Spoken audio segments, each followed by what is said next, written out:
doing this on purpose, aren't you?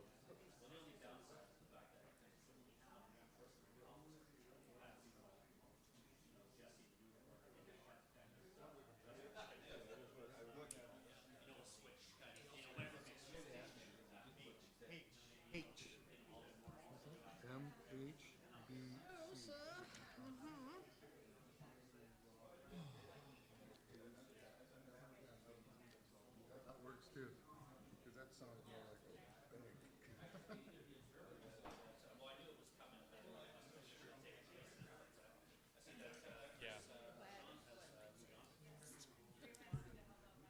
We're expecting Elaine and Steve, are we not? She'll adjourn in 5 minutes.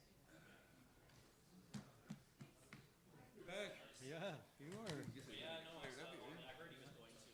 I'll just another minute or so, and I'll call the meeting to order. So if everybody settles in.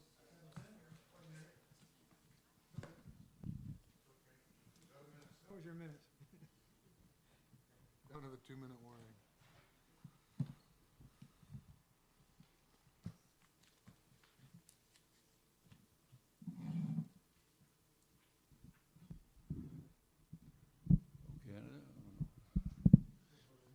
Live again, are we?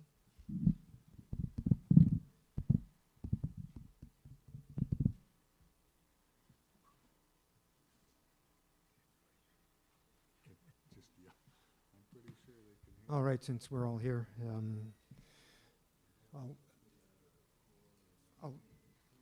I'll call the regular meeting of council, May 16th, to order at 5:30 p.m.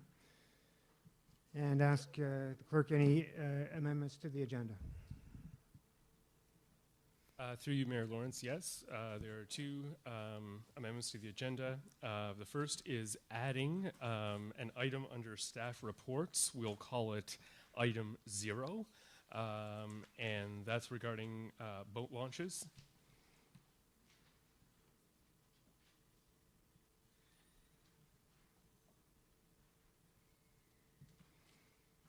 Any further amendments?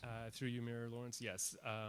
On item number 14, which is going into closed session, there's been a request from a member to add another item, and so that will be subject matter relating to personal matters about an identifiable individual, including municipal or local board employees. One item for discussion, Integrity Commissioner.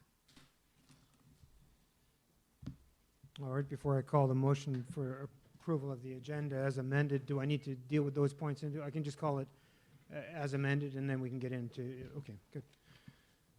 So I will ask for a motion to confirm the regular council meeting agenda as amended for May 16th, 2018. May I have a mover, please?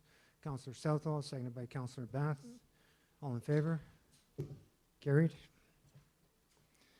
And that was good. You moved the boat launches to item 0, because then we can deal with that fairly early in the agenda, as I think some people here are specifically for that. Declarations of pecuniary interest. Through you, Mayor Lawrence, I have none. Adoption of minutes for the April 4th, 2018 special meeting and the April 18, 2018 regular meeting of council. May I have a motion to adopt those minutes? Councillor Forbes, seconded by Councillor Southall. All in favor? Carried. Determination of items requiring separate discussion. So I will start with item 0, boat launches. Councillor Bath. Item 1, Park Street Lane infrastructure upgrades. I'm half thinking about lifting some of these items, if for no other reason, because I think they're pretty good news stories, but maybe I won't, because we have a fairly long agenda. Item 2, 3rd Avenue South stormwater. Item 3, 2nd Avenue North stormwater. Item 4, surface treatment application. Do you have a map of that? I'd like to lift that just for a quick review of the map. Thank you. Proposal, item 5, proposal for sewage treatment plant roof upgrade. Item 6, official plan review. I'd like to lift that because we have our planning consultant here, and Jamie's going to have a short PowerPoint presentation update for us on it.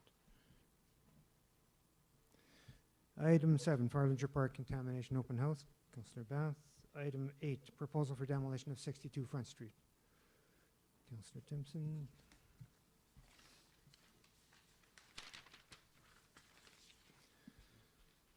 Item 9, rescind bylaw number 0718.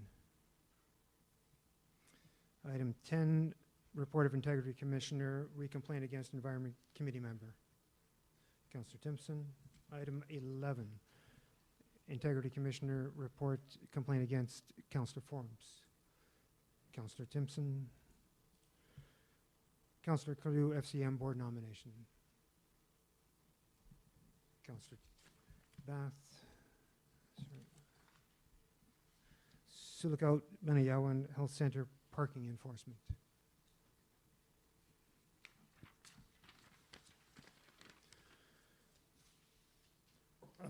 Item 13, appoint deputy treasurer. Councillor Bath. 14, sports tourism strategy funding agreement. And that was it, right? Okay. So delegations, we have none. So we'll go on to consideration of items requiring separate discussion.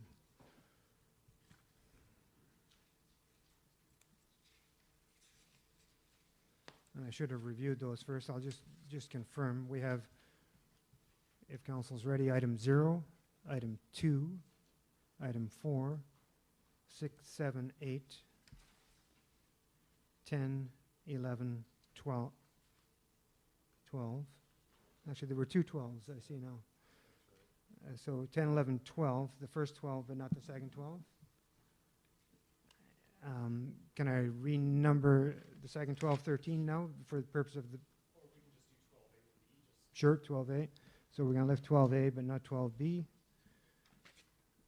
Lift 13, and that's it. Did I get that right?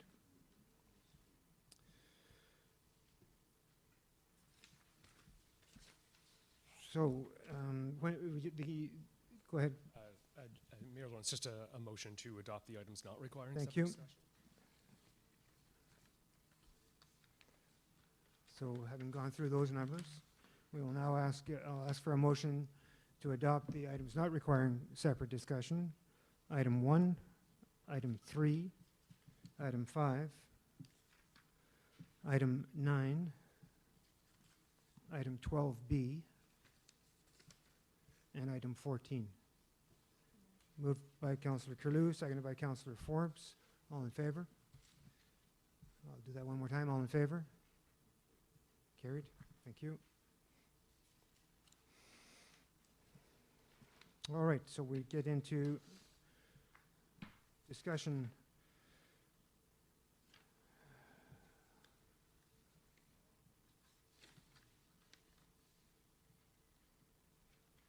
We will start with item 0, boat launches.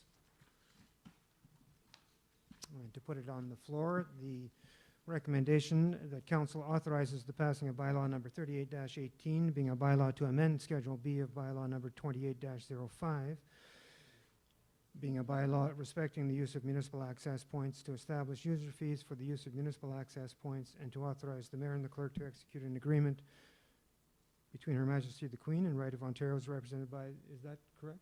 That's the original bylaw. Okay. As represented by the Minister of Natural Resources relating to the operation of access points boat launches. May I have a mover, please? Councillor Bath, seconded by Councillor Southall, and we will go to discussion. Councillor Bath? Yep. Yeah, I have a few comments on it. I certainly agree that boat launches should be user pay. In fact, I thought they were. We've talked about user pay issues for every year since I've been on council, and I was assumed that covered everything. Obviously, it didn't cover boat launches. It should have. The one of the things I don't agree with now with Rick's report, I'll go step back a bit first. I really like what he's done. He's got a plan here and to move ahead and to raise the rates annually, and I believe that's what we should be doing. What I don't like about it is that we're doing it the day boating season starts this year, and I think that's kind of I just don't like that. And I'm not sure if I like the split rate, the amount of the split rate. I have no problem with a resident, non-resident rate, but I believe if it's a resident rate, it's the residents of Sioux Lookout, not of northwestern Ontario. It's the residents of Sioux Lookout, and everybody else is classed as a non-resident, and there should be a little bit of a difference, not a big difference, but there should be a little bit of a difference, and I have no problem with that. Other than that, I think well, one other point I think that we should do, because I'd heard from some of the camps that sell, is that they don't get any money for selling the boat launch passes. They should get a commission for doing it. We should be encouraging them to sell it. And the other thing is we somehow, whatever we do with boat launches, we need to enforce the fact that they are our boat launches, we're looking after them, it's costing us a lot of money, and if we're charging fees, we need to make sure that everybody's paying their fair share, and if that means we have to hire somebody to go and police them on I think a daily basis for the busy ones, then we need to be making that discussion. We certainly can't do it now because we don't have the budget for it, but we need to be looking at that in the future. And as far as if there is excess revenue, which there should be some excess revenue, it should be going into a reserve fund, so it's specifically there for the maintenance of the boat launches in the future. I'm done. I'm sure we'll get back to you. Councillor Southall. Can we incorporate policing with this, with our bylaw? Could we not, do spot checks, daily spot checks?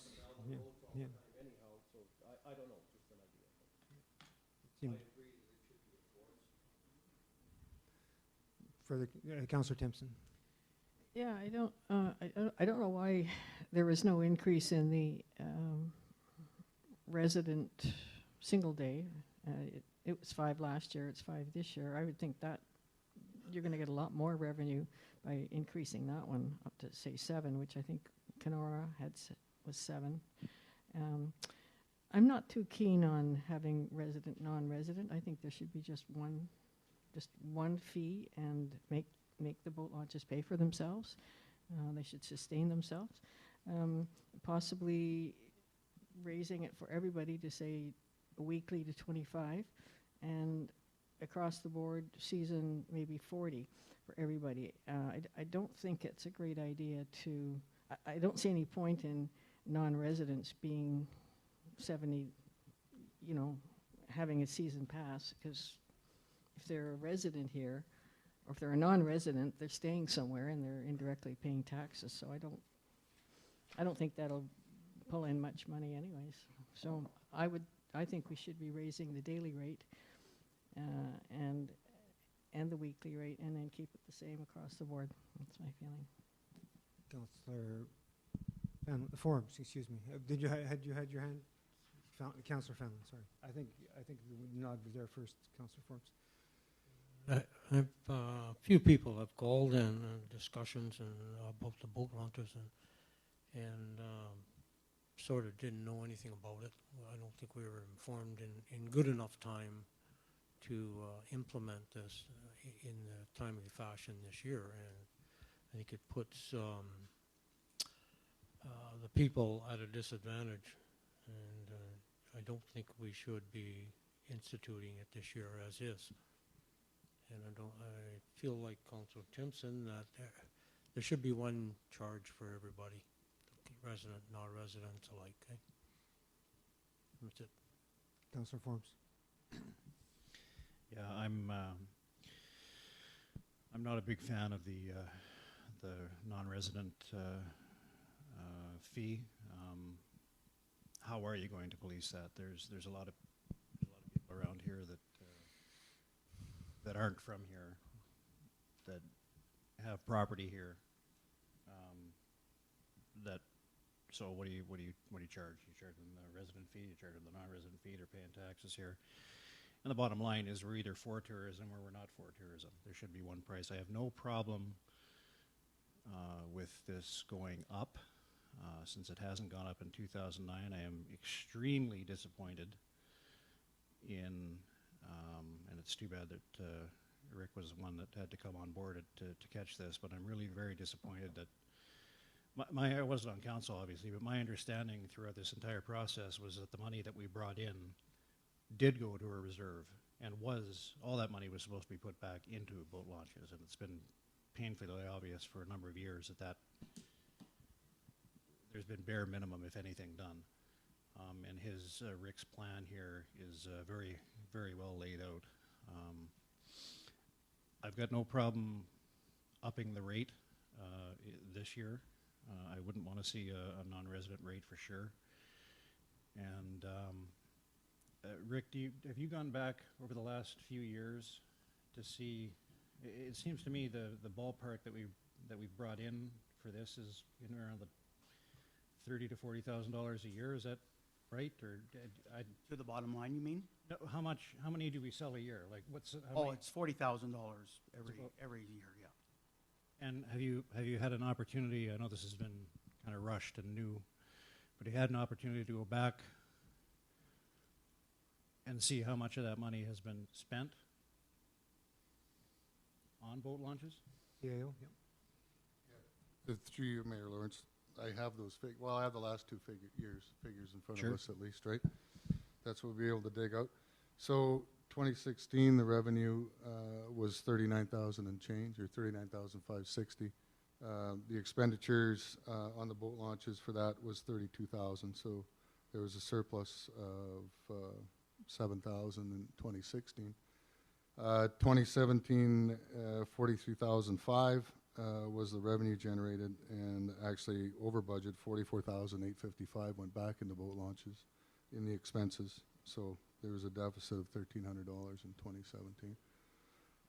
And what it's happened and normal, and this is normal finance from year to year, is so that surplus, say in 2016, right, at the end of the year, any surplus in any department, right, just goes into a general surplus that comes back and goes forward into the 2017 budget. So this was never set up as a dedicated reserve, the way it was envisioned.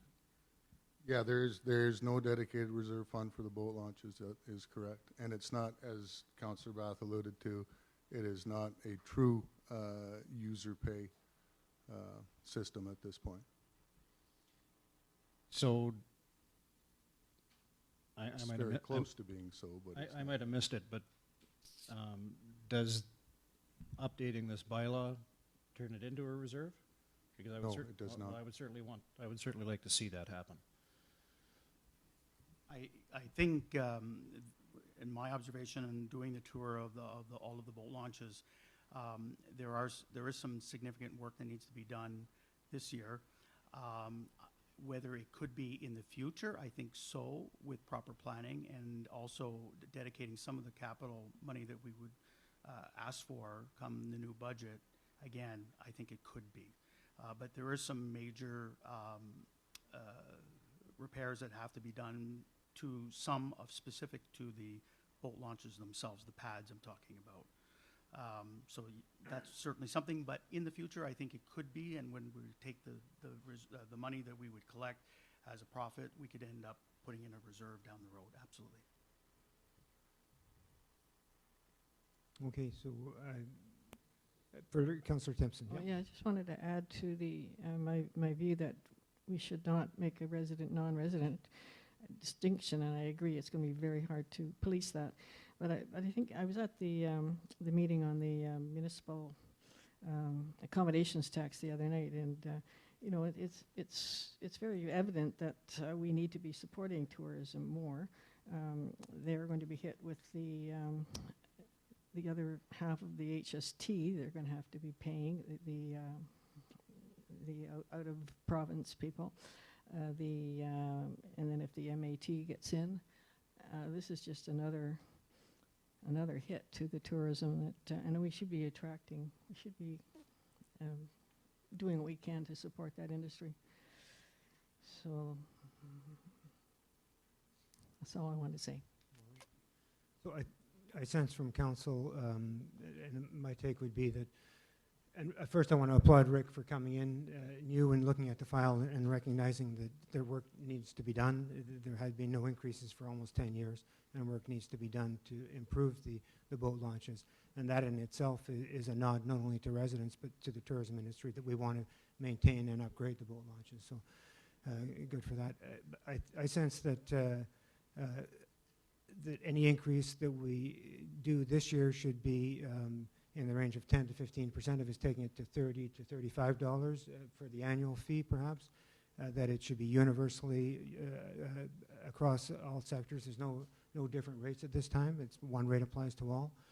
And quite frankly, my sense is, and council can get back to, I don't think we should be touching the daily, weekly fees. I think the annual fee is the one that is a little bit low for the amount of use that people would get, but you need to have a reason to get the annual fee rather than the daily. So do we need a motion here to revise the motion, Mr. Clerk, or how do we, what would we do? Through you, Mayor Lawrence, based on the discussion that council's having, I would recommend that you just defeat the motion that's here and then provide direction to staff with respect to how you want to proceed. Very good. That's easy. That may be easy to do if I call the vote and we defeat it with. Thank you, Mr. Clerk. So clear. I'm going to put the motion that's on the floor to the table with the hope that it's defeated. Is that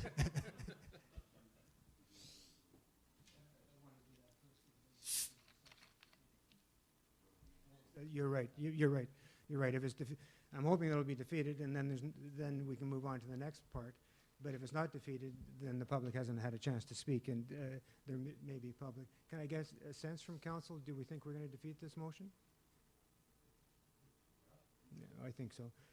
Does anybody from the motion is still on the table, and I can't ask the public for, is there anybody in the public that wants to comment?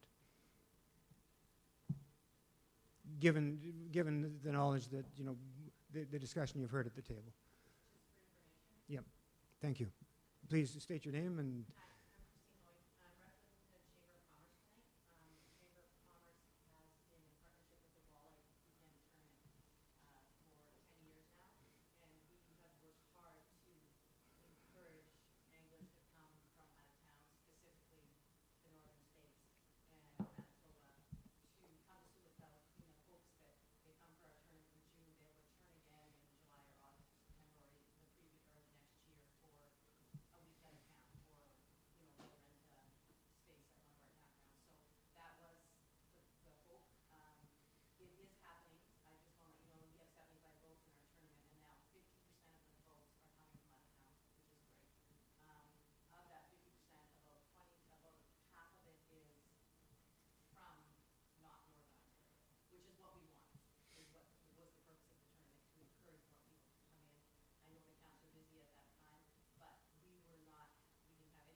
So I think we can't really talk about the MAC tax at this time. Yeah. Okay. Yep, just the MAT tax isn't on the agenda, and I don't want to open that door. Sorry. Yep. Thank you. Any further comments on boat launches from the public? Please stand up and state your name. And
you talk about having a deficit in 17, but you had a surplus in 16, and so you still, over the 2-year period, made money. So it's not like it's a loser kind of thing, and we tourist operators make sure that they all buy their tickets.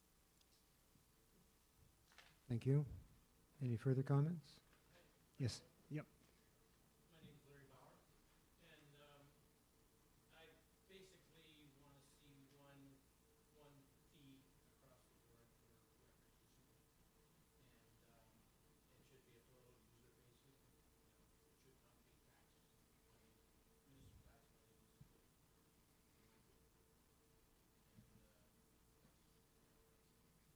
Thank you. Any further comments from the council table after hearing that? No.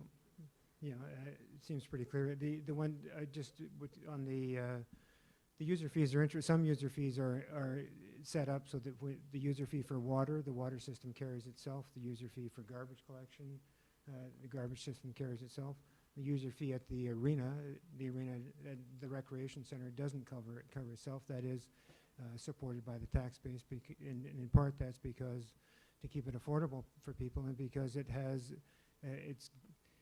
benefits to the community as a whole, to maintain a healthy community and the attraction for people to move here and come here. I think that the boat launches are something similar, that there may be some benefit to the whole community, that the general tax base could afford some input there, but that would come at the time of to have any money in a reserve for capital improvements is when we would need to look at that. So I'm going to ask I'm going to call the motion, and hopefully we defeat it and move on. So all in favor? Defeated? Can I propose a motion, Mr. Clerk, that the boat fee, the boat launch fee be increased? It's $30 for the annual fee right now, if I got that right? 35? 30, and that's been the same for some years. I would propose the boat launch fee be increased to $40, universal across the board, and that no other changes be made at this time, and that any excess be put in a boat launch reserve fund. You can determine what a boat launch reserve, let's call it, for capital works. Yes, it should be a reserve fund. Is it a dedicated fund? I'm just not sure if is it too much work to set up a fund versus no? Okay, thank you. Then I'll take your advice and say a reserve fund for capital improvements. So can you read that motion for me, Mr. Clerk? I know you're good.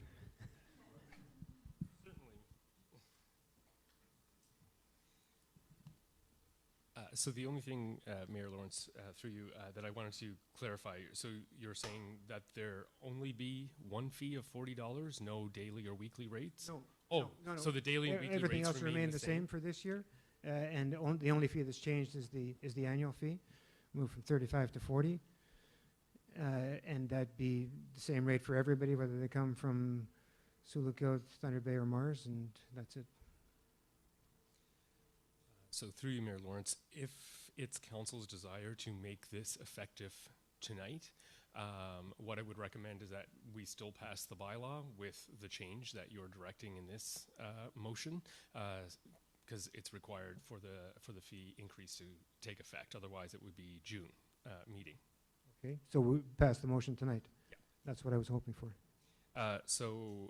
Two-part motion that council directs that the boat launch, that the annual boat launch fee increase or season pass be increased to $40, and further that council directs staff to establish a boat launch reserve fund, and further that council authorizes the passing of bylaw number 3818, being a bylaw to amend Schedule B to bylaw number 2805 as amended, recognizing that the only change will be $35 to $40 in the seasonal pass.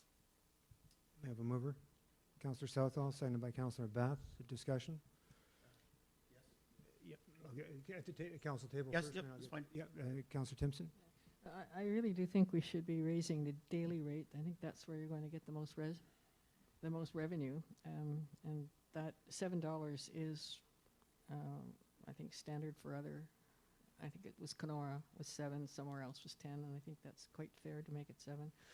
I don't know whether we can do that now after we've advertised that it's going to be 5, but I think we should be considering that. I'd be happy to raise the weekly, keep the weekly rate at 30 as well. Councillor Forbes? Rick, do you know what the breakdown is as far as what sells? I would think it would be more seasonal myself, but The seasonal sells the most with residents. It's a toss-up with the people who come here, they're non-residents, that they would maybe buy more weekly. It could just more or less depends. so what would the percentage breakdown then be? I wouldn't want Doesn't have to be exact, just um, ballpark it. ballpark it. I mean, just from the information that I've gathered, maybe some of the people here in the audience would know more than I, but I would gonna say 50-50 as far as weekly for people who come from elsewhere to here. But definitely from a resident's point of view, the people within the Northwestern Ontario buy a seasonal pass, no question about that. So there's not a lot of daily sold? No, actually not at all. Further discussion in council?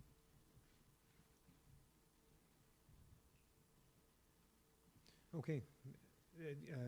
Just a quick Yes, comment, please. if I Yeah. may. Please keep in mind, and I'm good with whatever you people decide, keep in mind that there is only so much money in that particular budget. So I will try to do my very best in terms of maximizing what I can from that budget. But certainly, as per the plan that I've submitted to you folks, not everything will be able to be accomplished. So I just want to point that out in terms of not only the members here, but certainly the gallery. And what I would think you could do is, you get a report to council early, Yes. in 6 months' time or whatever it is, after you've gone through this season and with recommendations. And hearing the tone here, you'll have a good idea where to go. And as per my report, we'll have an actual audit done on each of the boat launches so that you will be apprised of exactly what needs to be done at each, and then we can make decisions from there. And public, any comments on this item that's on the table now, which is different from what was on the table 10 minutes ago? Sorry.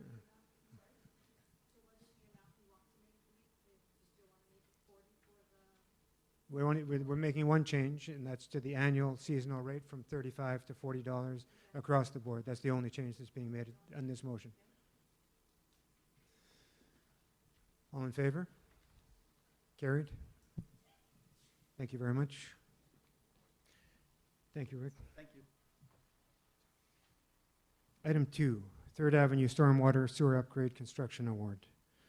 The council awards the contract for construction of the Third Avenue Stormwater Sewer Upgrade Project in Urban Sewer Lookout to Bay City contractors in the amount of $237,547.50 plus HST. And further, the council authorizes the passing of bylaw number 33-18, being a bylaw to authorize and direct the mayor and the clerk to execute a contract between the Corporation of Municipalities of Sioux Lookout and Bay City contractors for the construction of the Third Avenue South Stormwater Sewer Upgrade Project in Urban Sioux Lookout. May I have a mover, please? Councillor Fenelon, seconded by Councillor Bath. Discussion. Councillor Timpson. Yeah, I left my tablet on the kitchen table, sorry. But my notes indicate that I couldn't find in the report, and it might have been in the report, but where was this particular municipal share coming from? Was it? Through you, Mayor Lawrence, the treasurer has set this up in the budget that this project is to be funded from long-term debt with a small amount from deferred revenue from the previous year of $10,000.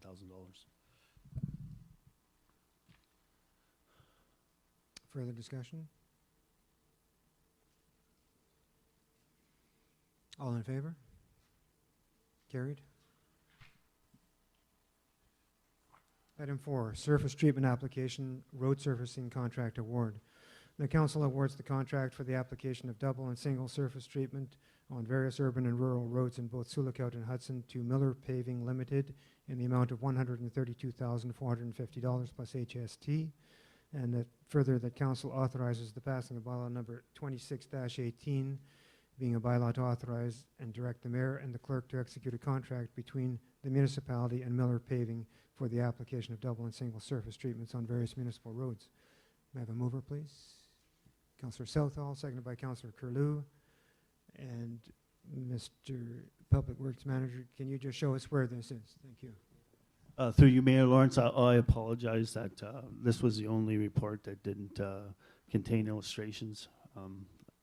But anyway, here they are. So this is Hudson, where the proposed work is going to be done. The reason why these roads were chosen is they are in requirement of resurfacing. However, the ditching was already conducted in these sections of roads by a contractor in 2012. So the ditching is completed. We're just changing a few culverts that need to be changed at this time. And then these roads will be upgraded in Hudson as a continuation of the Hudson upgrade program for the roads in the residential areas. Good, thank you. And in Sioux Lookout? Sioux-Lookout, Lookout, there- as opposed to Hudson is in Sioux Lookout, but this section of Prince Street and 9th Avenue is would be considered a temporary fix until such a time that we were looking at a larger infrastructure upgrade, possibly with subsurface infrastructure. But this section of street, 9th Avenue, has had the surfacing removed for I think 3 or 4 years now. It's prone to washboard and dust, so we'll put surface treatment on that. And the section of Prince Street is the same as various large sections of the existing surface that were. So it's just an interim fix to provide some better type of road surface until such a time that we can look at the underground infrastructure and do for the capital project. The other anomaly with Prince Street here is that the house on the corner of Prince and 8th actually encroaches on municipal road right of way, and there has to be some decision there made in the future as to what we're going to do there before we can upgrade the road to a standard municipal road. with the separate school upgrading their parking and drop-off, student pick-up and drop-off, is this road still heavily trafficked? The road is still quite heavily utilized for dropping off of students, even with the improvements that the school has done. Thank you. That covers it, no? No. Oh, you got, thank you. Thank you. Some of these, some of the roads that are on here depicted are actually having a third application of what was done last year. So that would be the section of Mill Road up to just past Sanders Road East, Sturgeon Meadow Road North, and Sturgeon River Road. Those will receive a third application as recommended by the contractor to improve the durability and longevity of the surface. Ogden Road is selected as a Class 6 road. We're trying to do, say, a couple of those every year to move them along. Otherwise, they haven't received any attention in a long time. And the section of Drayton Road is a continuation of the Drayton Road improvements done in 2008. We're going to carry on to this intersection of Drayton Road and Boy Scout Road. I'd just like to say that we're not doing as much this year as we were last year, because last year we did 4 kilometers because we had quite a bit of time to get all the drainage work completed beforehand. Public Works is doing all the drainage works in-house. So this year, by doing a third application on some roads and then just selecting a few smaller roads to move forward and get some work done. However, that we have to get more drainage work done before we can carry on with any more extensive road improvements. And there's one more, and it is very difficult to maintain the hill to Hidden Lake landfill. It is continual washboard, continual complaints. We're going there all the time. So we're going to surface treat the hill, the slope, and hopefully that'll mitigate some of the maintenance issues that we're always dealing with out there.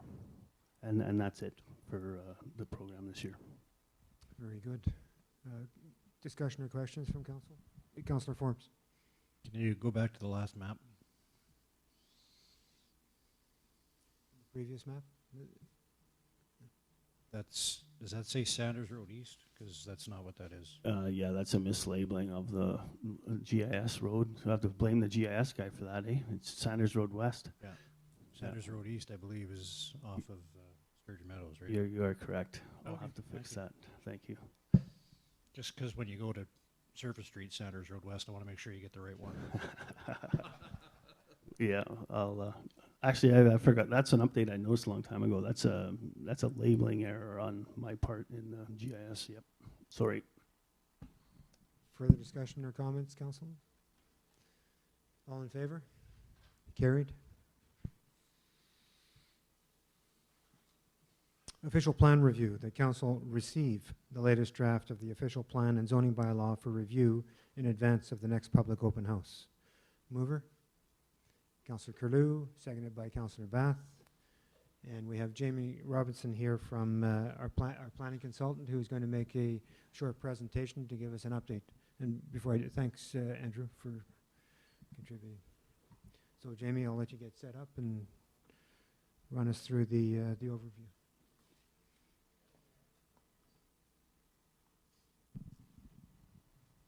Can we stand, sit? You may sit. The table is yours. All right, thanks for having me tonight. So what I'd like to do is just provide a bit of a brief overview of the official plan update, where we've been, where we are now, and where we would like to go over the next few months to try to get the official plan and the zoning bylaw update wrapped up. So I'll just skip a couple slides here. So the update of the official plan, the purpose of the official plan update was really to ensure that our official plan is up to date with provincial legislation and provincial policies that have been updated over recent years, specifically the 2014 provincial policy statement. There hadn't been an update to the official plan completed since then. Another component that was completed as a result of the review was a growth management exercise to look at, is there enough land supply available in Sioux Lookout to accommodate projected employment needs as well as projected residential housing needs. So we've taken a good hard look at that. In preparation of the second draft of the official plan, so just stepping back, the first draft of the official plan was released last year about this time, and that document had to be circulated to the ministry, and they have a mandatory 90-day comment period for that. So that's one of the reasons in the delay in getting back to you, is it had to go through the various provincial ministries. It did take over 90 days to get back to us. And then we've had an opportunity over the winter to modify it based on the comments that have been received both from the ministries, from council, and from residents of the community. So we did receive comments from their one-window planning approach from the various ministries. And those have been incorporated for the most part. There's still a few outstanding matters that we'd like to have some discussions with, specifically with municipal affairs related to growth management and potential additional residential lands and employment lands. And then also there's a few outstanding matters with the MNR that we need to discuss. But just in terms of some of the key theme areas, I've got a couple slides that deal with these. The main key theme areas, as I've given a prelude to, include the residential and employment land supply. So what the growth management exercise identified is that there is an additional need for some additional residential lands to be designated in the town site or beyond the boundaries of the current limits of the town site of Sioux Lookout to accommodate additional growth management. Now what the province tries to do is make it a numbers game, that you should only have enough land supply available to accommodate what your growth forecasts are for 20 years. And that works great when you work on a macro scale or in a large municipality, but in a smaller municipality, there needs to be some different options available. We feel that you need to designate slightly more land area than what you actually are projected to need over the next 20 years, just so there's some opportunities and some different options for growth. For example, if all the land is owned by one individual that's designated for growth and they don't want to move on it, then that could affect the entire municipality. So we think it's appropriate to have additional land designated. And that's one of the additional discussions that we need to have with the ministry in the coming days. The other item relates to the employment growth. Currently, from a land budgeting perspective, you have enough employment lands, but we know there's a move afoot for a transload facility in the eastern portion, just east of the town site, and we think good planning would be designating a special policy area there to identify an area for future employment uses related to offloading of rail supplies.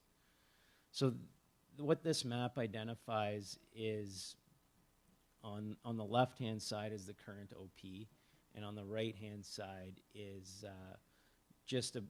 is an area that we've identified of approximately 20 hectares, and it could be expanded slightly more as well to the north of an area that we think would be a logical progression of an area for additional residential growth in the future. So that's an item that we'd like you as council to take.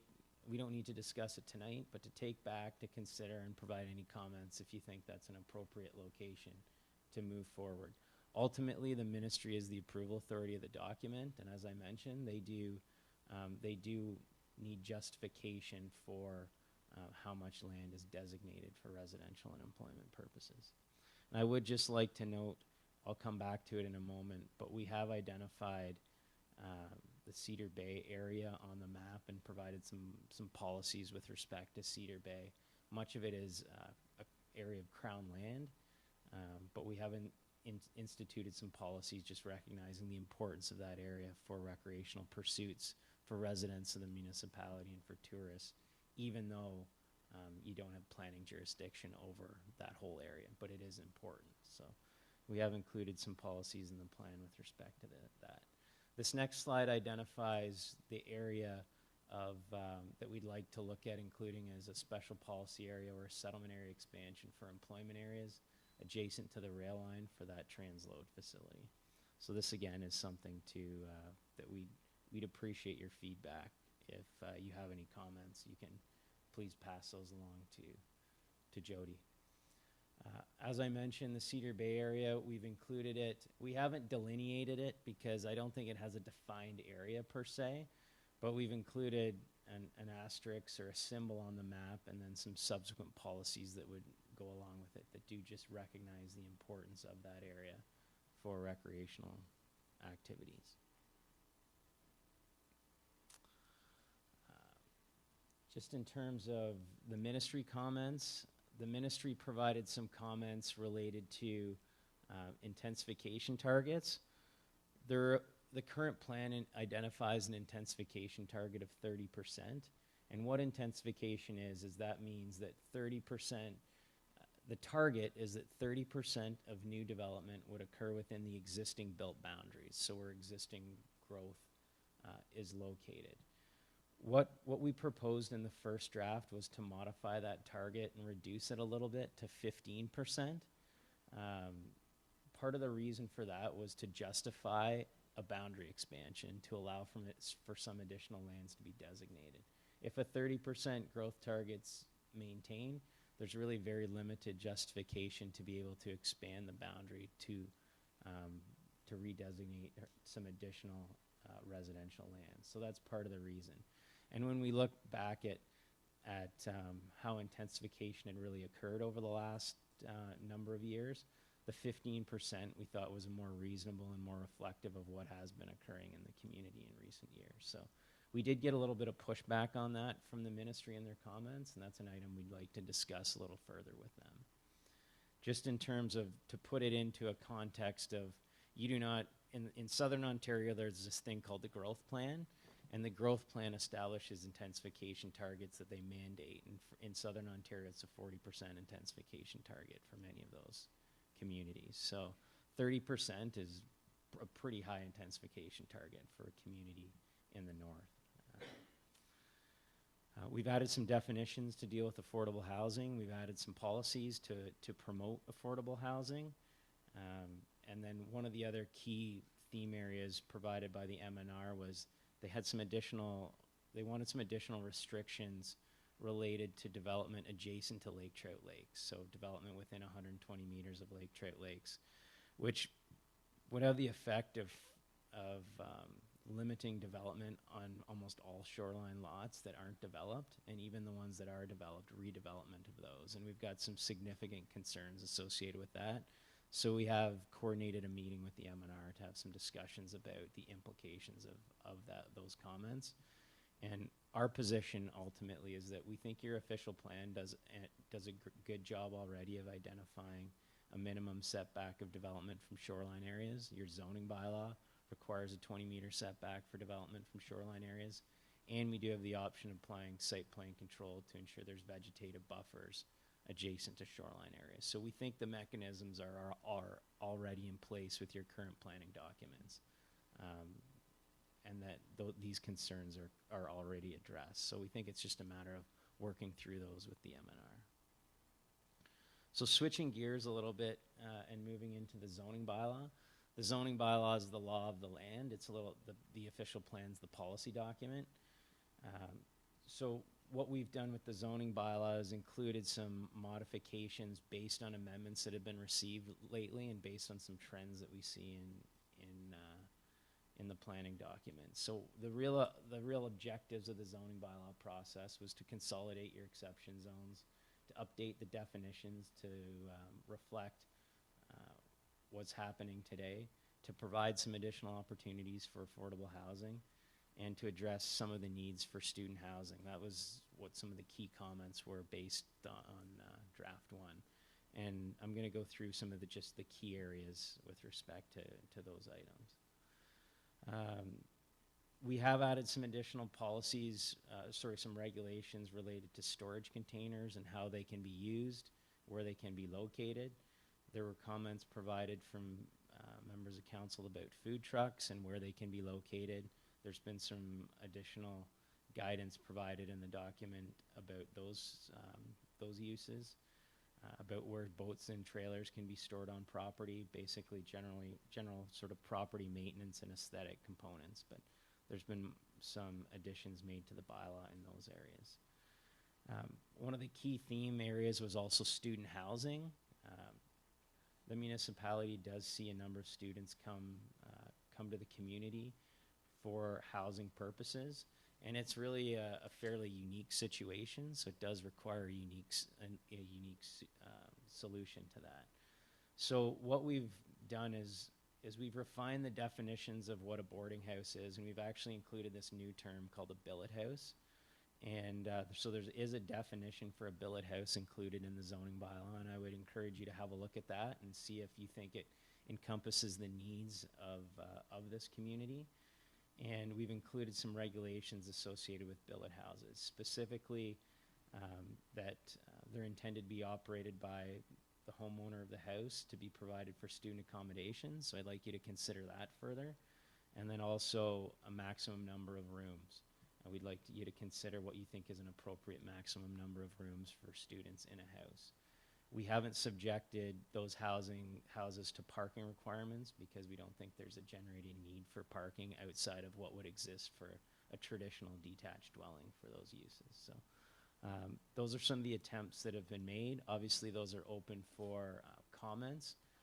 I don't think we need to get into a debate tonight about that, but if you have comments, please provide them to Jody and we can take them into consideration in preparing a subsequent draft.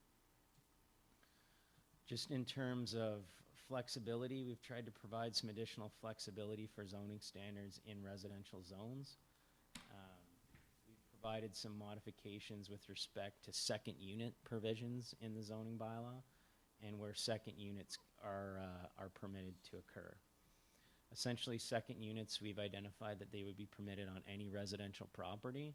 However, on shoreline lots, they wouldn't be permitted in an accessory building. So for example, if you're outside of a settlement, outside of a shoreline area, you'd be permitted a secondary dwelling, so a basement apartment, for example, or an apartment in an accessory building. However, in a shoreline area, you'd only be permitted that accessory apartment in the main dwelling, not in a separate building. So just in terms of next steps, what we're anticipating and what we'd like to do is hold an open house meeting in June. Jody and I have had a chance to review the documents today and sit down and go through those together, and we've made some modifications. If councilors are able to provide any comments in the next week or so associated with some of these key topics that we've identified, we'd gladly like to incorporate those into the documents.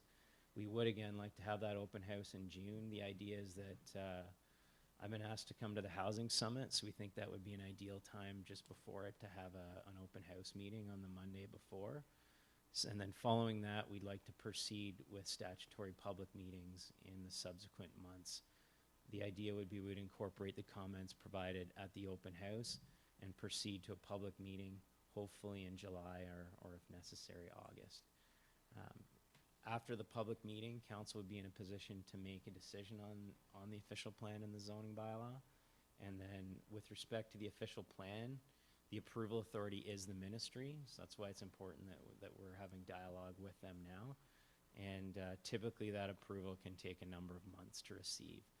Council is the approval authority on the zoning bylaw, however. So that sort of outlines what we anticipate the process going forward and some of the key items. I'm happy if there's any questions to do my best to answer those tonight. However, if there's any comments related to the specifics, I think if you can provide those in writing, it's best that we can take those back, evaluate them, and keep this meeting on schedule as best as possible. So, thank you very much. Okay, thanks. Just sit tight for a second, Jamie. Questions on the process, Councillor Bath? Yeah, just a couple of questions. Does the population increase that you show, I think it was 982 or something like that, over the next 20 years, does that take into account the large number of commuters we have here? Like, for example, the hospital has about 140 commuters a day. So, you know, if all of a sudden we have housing, they decide to stay, is this built into there, or is it something we can build into as we go? I don't want to see us held down to a number if something happens and we grow more. We have a lot of stuff on the table now that could easily see our population grow quite significantly. Through your worship, the numbers haven't specifically looked at things like commuters. The numbers are based on historic growth levels, and they're based on building permit activity. And then there hasn't been a specific identification of the hospital's going to increase by a certain size, there's this many additional employees, we're going to need additional housing. So the numbers haven't specifically done that. But what I can say is the numbers provide a baseline on which to forecast what the housing needs might be. And then what we use those numbers for is to project how much land is necessary to accommodate the development. So what as I mentioned previously, we're over projecting the amount of land that's needed. What we're basically saying is we need double the amount of land than what's actually forecasted to be needed, just because we want to provide variety and we want to ensure there actually is enough available if some of these projects move forward. We don't want to handicap ourselves by not having enough land. So. Council, further comments? Councillor Timpson? Are we taking comments on the details of the, are we taking questions and comments on the details of the plan tonight? Or Through your worship, I think it would be best to provide those in writing, and then we can, what we've done, as you'll note, any comments that you've provided already have been prepared. There's a comment summary table that's been prepared. I believe there's a separate comment summary table that we've done for the councillor comments, just to identify how those have been incorporated. But any of the resident comments that have been provided, any of the ministry comments that have been provided, they're appendices to the staff report that's available for you. But yes, I would encourage you to provide those comments after the meeting to Mr. Brinkman by email if necessary, and then he can get them to us, and then we can coordinate the responses to those. So Ben, are we, Councillor, to communicate directly to the CBO? Is that the way you like to do it? Through you, Mayor Lawrence, there's no issue with that whatsoever, because it's... Good. So that you'll be the one-stop shop for comments, and you'll compile them. Good, thank you. So the CBO, if you have comments, they're directed to the CBO. Councillor Timpson? yeah, we received this as a e-copy of it, and I wasn't able to go through 300-400 pages on the computer, so I've just had a chance to do a very superficial review. But you mentioned Cedar Bay, and you mentioned there were policies concerning Cedar Bay. It's cited on 1-4 of the official plan, but there's just one statement. You said there were policies. Can you tell me where they are? Yeah, so you're correct. In the introduction, we have provided some information. With respect to policies, that's something that Mr. Brinkman and I had discussed today, and we are going to include in the Crown Lands section. They're not in there now, but we are going to include a few policies that reiterate what was provided in the introduction about the importance of that area. Essentially, what they will say is that if the Crown ever considers any modifications to that area or any changes, that they will consult with the municipality and include some details about the municipal interest in those lands. So it isn't, there aren't policies in the Crown Land section in draft 2 currently, but they're going to be added prior to the open house. Any further comments from council?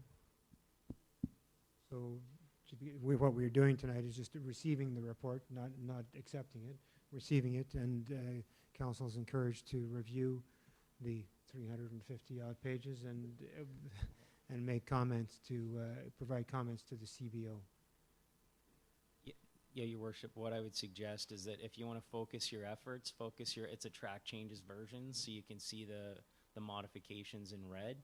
There's a comment summary table, which if you'd like to see what the resident comments were about or the ministry comments, those usually provide direction, and you can see a clear link between many of the modifications that were made if you have any questions. So that should hopefully expedite your review time of the document. Further comments? Councillor Curlew? No comment. All right, then, thank you, Jamie. I'll call the vote to receive the official plan draft. All in favor? Carried. Thank you, Jamie. Thank you very much, Your Worship. Thank you. Farlinger Park contamination open house. Thanks, Andrew. That council directs staff to make the arrangements necessary to host a public information session regarding the contamination at the Farlinger Park and the remedial efforts to date and planned in the future. Mover, please. Councillor Fenlon, seconded by Councillor Bath. Discussion.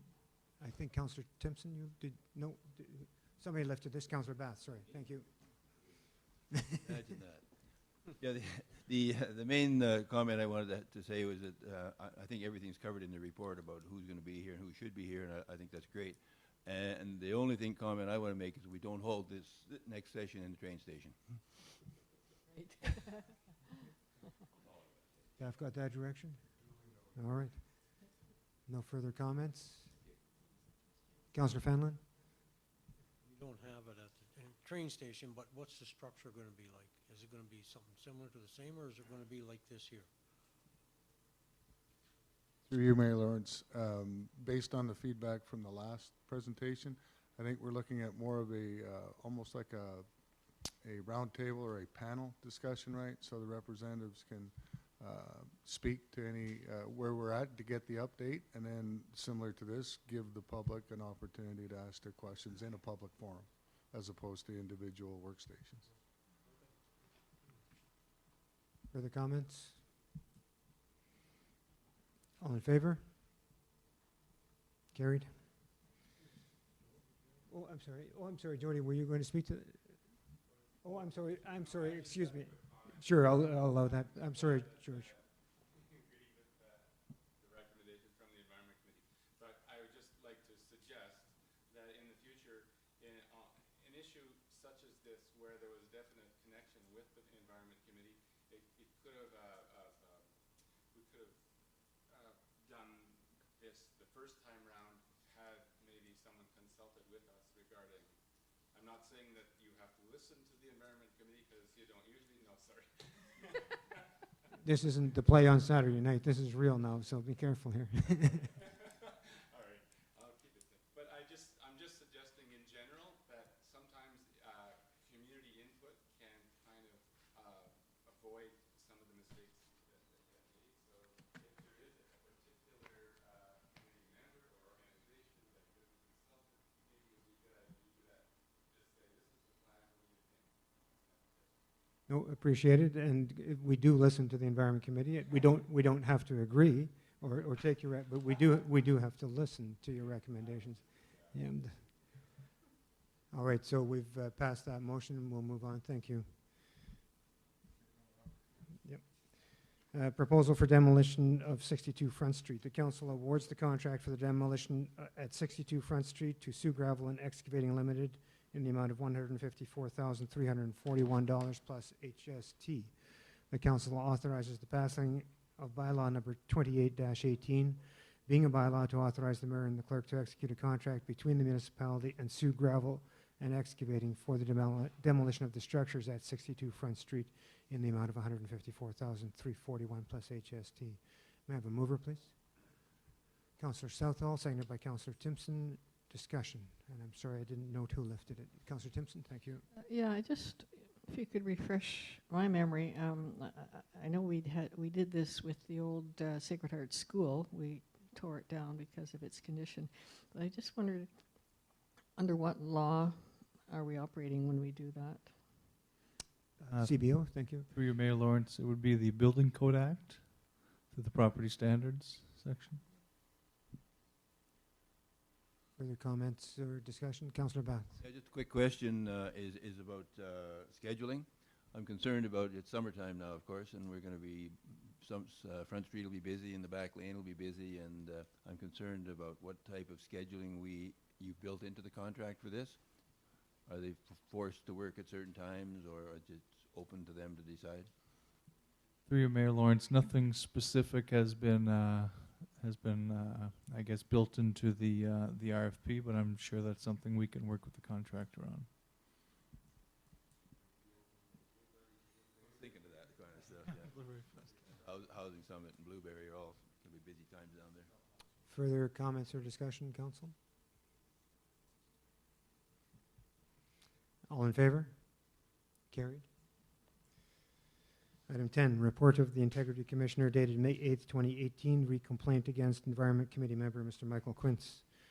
The Council receives the May 8th, 2018 report from the Integrity Commissioner Mr. Paul Hayne respecting a complaint filed by Ann Mitchell respecting conduct of Environment Committee member Mr. Michael Quince, and further, that as concluded and recommended in Mr. Hayne's report, Council adopts the finding that Environment Committee member Mr. Michael Quince contravened the Code of Conduct, and specifically Section 6.21, which states closed meetings. Council and board members shall not disclose to any person or to the public, 1, the subject matter of the discussion or debate, and Council adopts Mr. Haynes' recommendation that Mr. Quince be suspended from the Environment Committee for 90 days and directs the mayor to issue a letter to Mr. Quince to this effect.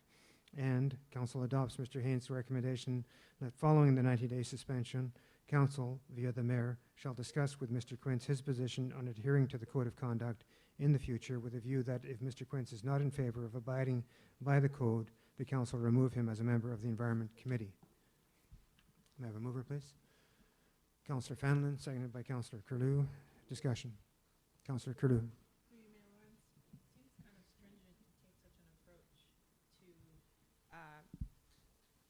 Evict, so to speak, a volunteer for a period. I wonder if a letter and a conversation wouldn't suffice to see change in perhaps his approach.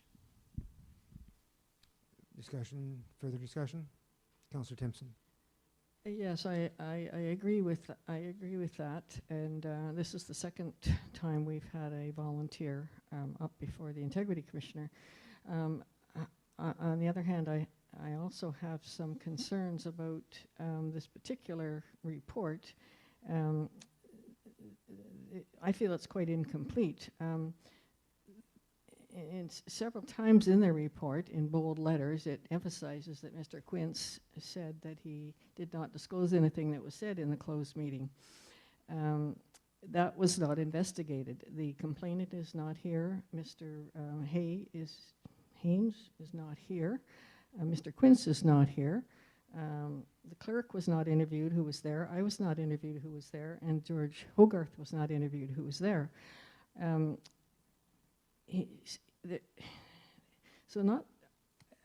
think if he had done a little bit more investigation, he would have found out that the letter that was in the paper was a word-for-word letter that Mike had distributed to the Environment Committee on January 26th, a week before the in-camera meeting.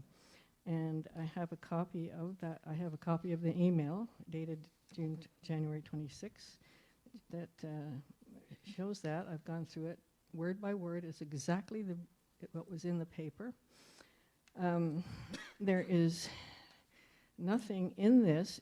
He has talked only about public information about the fact that the Environment Committee did ask for an update on Farlinger Park. That's in our minutes. We got an update. That are a very general statement. That's in our minutes. So he did not reveal anything. Sorry, and then he refers to the color of the sand. That's public, about trucks coming in and out. There's nothing confidential about that. The comment about the cart before the horse, that question had been asked by the Environment Committee on several occasions. Are we going to be doing anything with the renovation or the rehabilitation of the beach, or rather the reconstruction of the beach, the improvements, before the contamination was issued? That question was asked. That question was not answered until February and March meetings.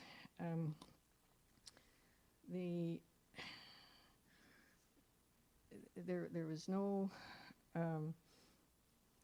comparison of his letter with the content of the meeting, and having been there myself, I experienced the meeting as being strictly technical and scientific information, very few opinions, but just strictly factual. I think that I would also say that I did advise the complainant at one point that this letter had been circulated before February the 1st. I discussed this with the clerk earlier today, and he's saying that the, quote, subject matter is the key word here, which means you cannot disclose the subject matter. However, the subject matter was in the agenda, which is a public document.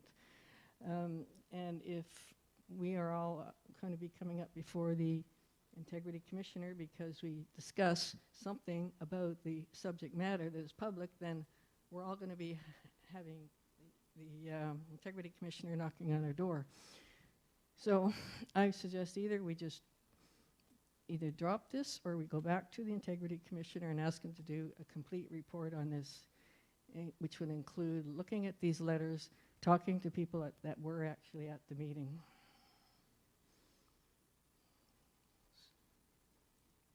Councillor That's all I have Southall. to say. I guess I have some concerns. I think just listening to Councillor Timpson, I think there's probably some discrepancies here. We encourage people to get on committees, and we ask them for their input. And I'll be the first to admit, I'm on a committee with Mr. Quince, and I don't agree with everything he says, but on the other hand, I do agree with, he has some good points and stuff like that. And I would hate to discourage input from our committee members. And I would like to recommend that we drop the 90-day suspension. Perhaps the mayor could just remind him of the code of conduct, but I would be in favor of just basically letting this go. Further council comments? Yeah, Councillor Fenlon? I think I sort of agree with everybody, but we still have to maintain a code of conduct that we have going on.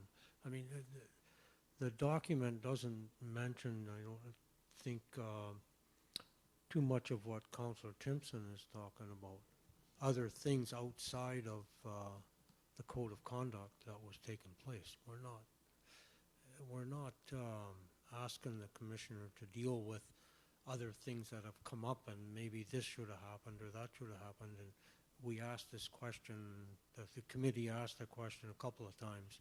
That's neither here nor there. The Integrity Commissioner is looking at our code of conduct that we have written down to deal with, and I think we don't want to water it down, and we have to look after it. I think, Councillor Bath, did you have your hand up? Or, and then I'll go back. Okay, Councillor Timpson. Well, I just wanted to respond to Councillor Fenlon, is that the point is that he did not reveal anything in the letter, whether it was written in January 26th or whether it was written in February the 6 and before or after the in-camera meeting. There was nothing in his letter that was resembled what we talked about in that in-camera meeting. That's my point. And that was never investigated. Further comments, Council? So, Mr. Clerk, what's on the table is we are accepting, the motion that's on the table is to accept the report and the recommendations contained therein? Okay. So, Councillor Batts, right? Yeah. Yeah. I kind of agree with what I didn't like. Joyce certainly brought up some points here that I certainly wasn't aware about, and they should have been in this report. I agree fully; they should have been in the report. So my feeling is that certainly Mr. Quince needs to be disciplined. He takes an attitude that he knows, and his other two people who have more experience with him know more than all the professionals, and we should be listening to them. And that's fine. We should certainly listen to them. It doesn't mean we have to follow what they think, but Mr. Quince quite often thinks we need to follow what he thinks or else it's wrong. And he said that even at the chicken meeting a few weeks ago. So it needs to be brought to his attention. He does this. I think it's been brought to his attention many times, but it needs to be brought again, and probably from the mayor. And I kind of agree is if all the facts aren't in this report, then to me I can't agree with the 60 days suspension. So before I call the vote, Mr. Clerk, after we have this vote, can we then have a discussion about perhaps its direction to the mayor? If it goes, I'm just not sure what the count is here, but okay. There's nothing that's been said that's easy to disagree with. But at the same time, I also agree with, I think, Councillor Fanlis, that we must maintain, if you want to be a committee member, the rules of conduct and are gone through, and they are the same as they are for council, volunteer or not. So I think in all our considerations, we do have to maintain that rule of order and whatever. I don't think you can become a committee member and just have free reign. Just because you call yourself a volunteer. I guess we're employees, or we're paid by the corporation, so we're no longer volunteers. But we still, the code of conduct applies. So I don't disagree with anything that's been said, but I do think that we have to impose some form of sanction on Mr. Quince, if council directs me to speak to him, so be it. That can be the sanction. Councillor Forbes. So I just want to make sure that we're not going to go back to the Integrity Commissioner and get him to re-interview everybody that you brought up, Joyce. That's not what you're asking for. I just suggested it. No, I made a lot of good points. If you want, if council wanted that, if we want a decent report, that's what he needs to do, or we can just accept what I have said. I have a copy of the emails here. I have a copy of the letter in the paper, if you want to compare them. And I stand by the what I have said. So, I'm just going to ask Mr. Clerk, if we do not accept, if we defeat accepting the Integrity Commissioner's report, any consequences there, or how does that play out for council? Through you, Mayor Lawrence. There are certain restrictions on the type of penalties council can impose if they aren't being recommended by the Integrity Commissioner. So I really can't speak to that any further until I know what council's intending to do. But the actual defeat of an Integrity Commissioner or non-acceptance of the recommendations, even if we did nothing, that's just the way it is. That's council's decision, yes. It may impact our relationship with that particular Integrity Commissioner, and that's about it. Yeah, I wouldn't want to speculate on the possible. Thank you. Yeah, good. Councillor Timpson. Yeah, I think this could have been avoided if the complainant had taken into account my advice about this, and possibly the discussion with Mr. Quince could have occurred in such a way that we didn't have to bring in the Integrity Commissioner. Thank you. Any further, Councillor Southall? Can we just take out the 90-day suspension and accept the That's fine with that. Integrity Commissioner's report? Then we're following his report, and basically we're asking the mayor to reinforce with Mr. Quince that he needs to be aware of the code of conduct and that we're not violating anybody or anything. I don't know. Well, really, what we would, I think, do is reword the third bullet point that council adopts Mr. Haynes' recommendation that council, well, it's not his recommendation. I think we just have to stop at the top, yeah.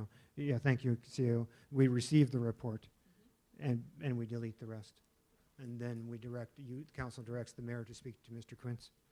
Well, I'm just saying that in good conscience, I can't receive this report because I know how flawed it is. Okay, so yep. Yet We- I agree, we should, So you know, maybe, forget the 90-day suspension. so I could call the motion and council can decide whether to receive it or, I would actually, sorry, can I amend the motion or we really need to defeat this one and have a new motion? Yeah, I think it's just too much change. I'm sorry, Councillor Southall, I think that. So I'm going to call the vote, all in favor? Defeated? Can I ask council to to provide direction to me as I think that you've indicated? Councillor Bath? Yeah, I would say, I would recommend that, move that we accept the second recommendation of the Integrity Commissioner's report and enact that, work on that. Which is the second recommendation, please? Can you- Oh, I'm sorry, it says, it is also my recommendation that council, after Mr. Quince's suspension, I guess we'd have to change it a bit, if it is given, discuss with Mr. Quince his position on adhering to the code of conduct in the future with a view that if Mr. Quince is not in favor of abiding by the code, he be removed from the committee. I have I no think problem. that's fair. And it says if it is given. So, yeah, we could accept it as it is. Could, Mr. Clerk, can you give that to us in a motion? Through you, Mayor Lawrence. In 16 seconds or less. That council accepts the Integrity Commissioner's recommendation that council direct the mayor to discuss with Mr. Quince his position on adhering to the code of conduct in the future. How's that? In the future. Faster than I did it. So it's just, that's quite simple. Is that, I'll ask for a mover for that and see if I get, Councillor, sorry. Do you want to finish? Did you want the second half of that in there? I didn't think the there's immediate, a I think the appetite for that. removal is, I think that goes against the, we've said 90 days, surely there would be a strike one, strike two, strike three, you're out kind of thing, rather than what that would do if we put it in would be, you're out. You know, there's no, so I would think the short version is the best version at this time. Yeah. Given that by the time this interview's had, the life of the committee has only another few months, and all committees are basically struck until the new council is in, when new committees are formed. Seconded by Councillor Curlew. All in favor? Carried. So, Mr. Clerk, would you give me my assignment after? What-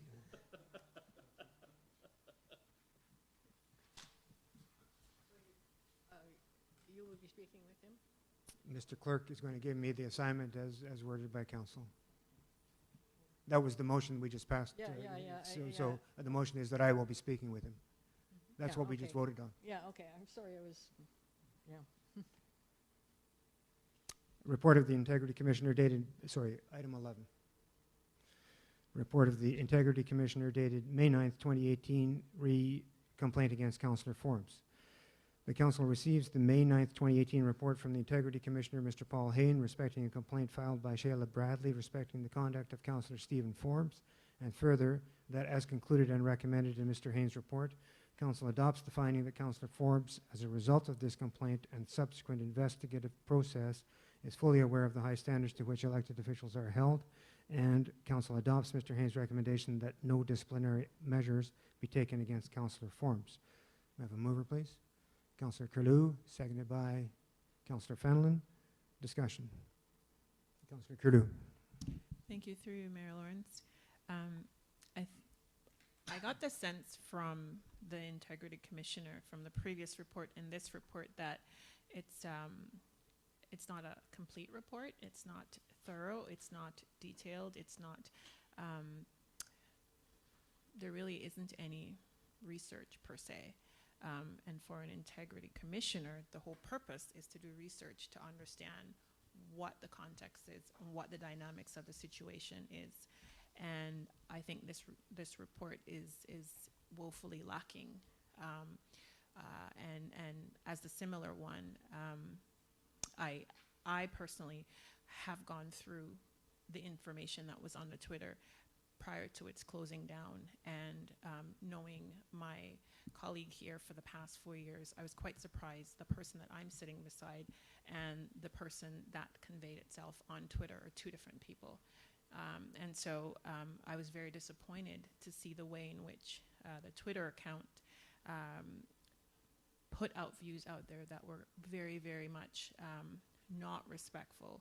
And I wonder how can we then say that, you know, we're going to give someone a 90-day kickoff boot off of a volunteer board, and our colleague here can speak his mind so freely on issues that's not the place or the forum for them, but are quite frankly, you know, not good. And yet he doesn't even have a recommendation here to go further other than, well, just we've spoken to him and that sufficed. And this has gone out there already to 30,000 plus people. And the optics of that is very unsettling. And so disconcerted I am with his so-called Integrity Commissioner report. Further comments from the council? Councillor Timpson. Well, I think it shows that there has to be some change. This issue and the previous one shows that we have to have more explanations in the code of conduct of what it really means, and we have to be explicit that a person's personal behavior will be included as part of a code of conduct, and not just their behavior as an elected official, but what they take into their personal life too could impact on their official duties as an elected official. I think there needs to be something in the code of conduct that is explicit there. Further comments from council table? Councillor Bath? I guess I do. I wasn't going to, but I will. I guess I was disappointed in Councillor Forbes that he would do that. I can understand he does that because that's Councillor Forbes' personality, how he reacts quite often. I guess the biggest concern I have is with the integrity report. He doesn't ask for anything. He's quite happy with what he got. I got a letter and he says he's sorry. That's not right. To me, and I've always said it to everybody around the table who's heard me say it, you better eat your crow pie when it's fresh because it's way better. And I'd say the same thing to Councillor Forbes. You need to say you're sorry to council. You need to say you're sorry to the community. You need to say you're sorry to everybody you can think of. And if you're not, then I'm very concerned. And the Integrity Commissioner should have had the guts to say that. I don't like saying it, but I feel that's what needs to happen. It's something that we have to say when we do something that is offensive. We need to either apologize or that's the way I am, and it's one or the other. Further comments? Councillor Curlew. And through your Mayor Lawrence, for me personally, again, as a colleague, I would like you to speak to that. Your presence on Twitter, the commenting that has been there for that period of time that your Twitter account are very consistent, you know, referencing words, explicit, you know, referencing the minister as Climate Barbie, and, you know, I was shocked to see something to the effect of their, you know, Climate Barbie, you know, standing up with the black lady, that's going to get you votes, referring to racism being called out on the Hill and support for acknowledging the pain and the struggle that discrimination causes to minorities. I'm like, wow, Steve, I know you can do better than that. So out of respect for the working relationship for the past 4 years, I'm needing you to address this, you know, to own up to it and to say, where is this coming from, and really, how do we go forward now? Because as I said, I totally disregard this so-called report. It's woefully inadequate. Far more relevant and important to me is the relationship, because you are sitting beside me and I need to know, how do we go forward now that I've seen this other side in your thinking? That to me is impacting our community and the work that we would be doing going forward. Thank you. So we're at the council table, and I could go to the complainant is present. I will ask you, the complainant, if she would like to speak. And if not, that's fine. Yep.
Thank you.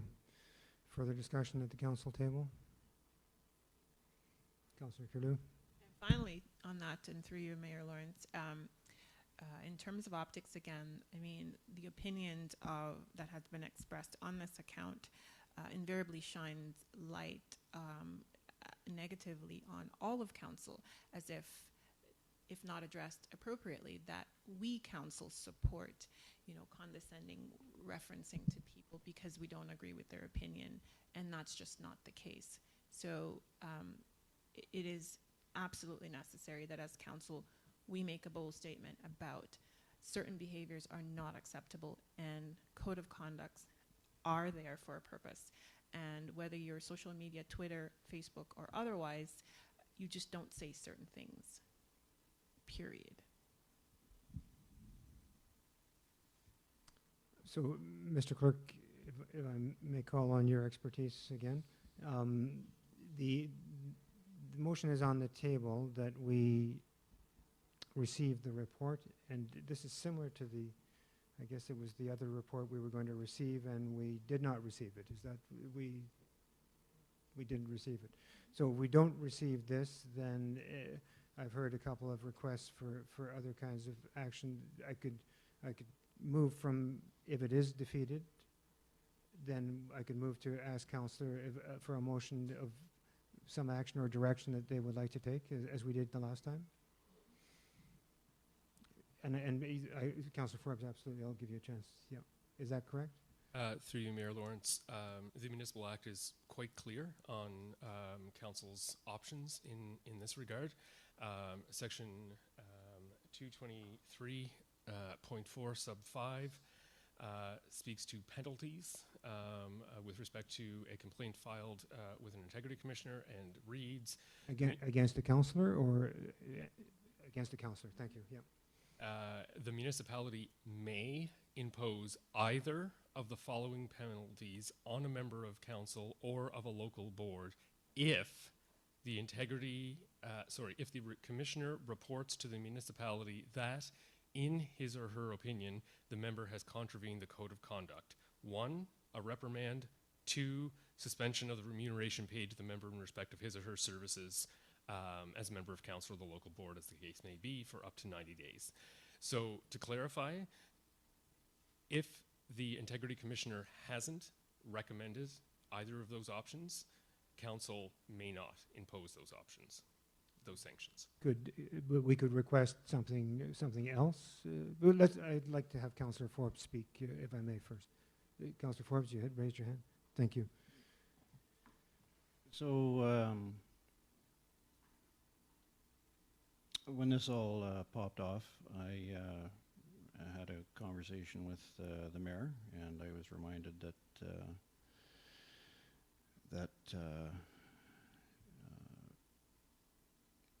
I'm a councillor 24 hours a day, 7 days a week. That was the job I signed up for.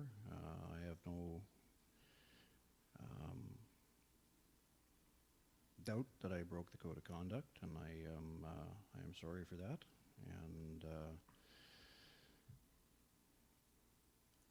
in the conversation I had with the mayor, I explained to him that it would not happen again. I told the integrity commissioner the same thing, that it would not happen again. And it's unfortunate that the long, very long written response that I gave to the integrity commissioner was not included here in this. So that's, you have my apologies, and like I said, it won't happen again.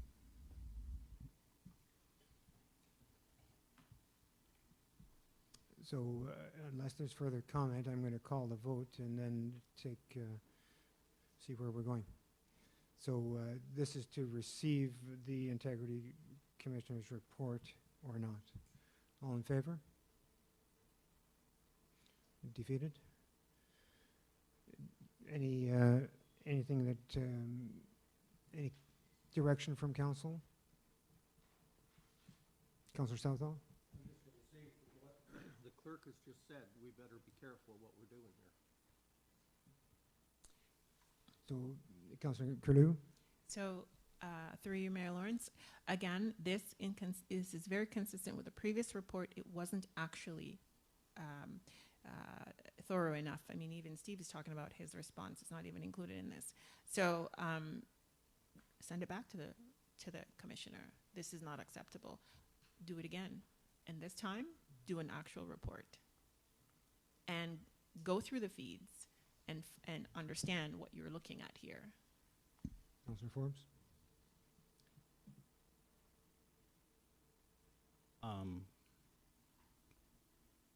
We hire an integrity commissioner.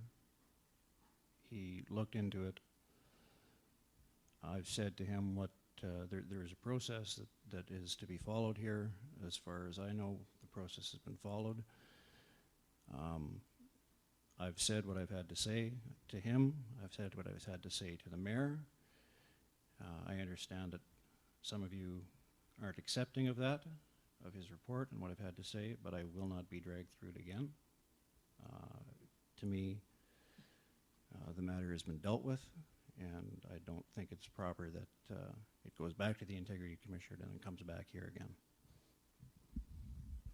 Councillor Forbes, I understood you to, this evening, have you apologized to council and the community?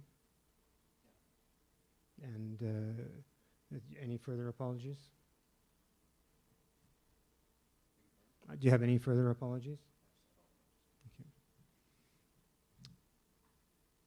Council, I think we'll move on, and unless there's a motion for, I think we'll move on. We have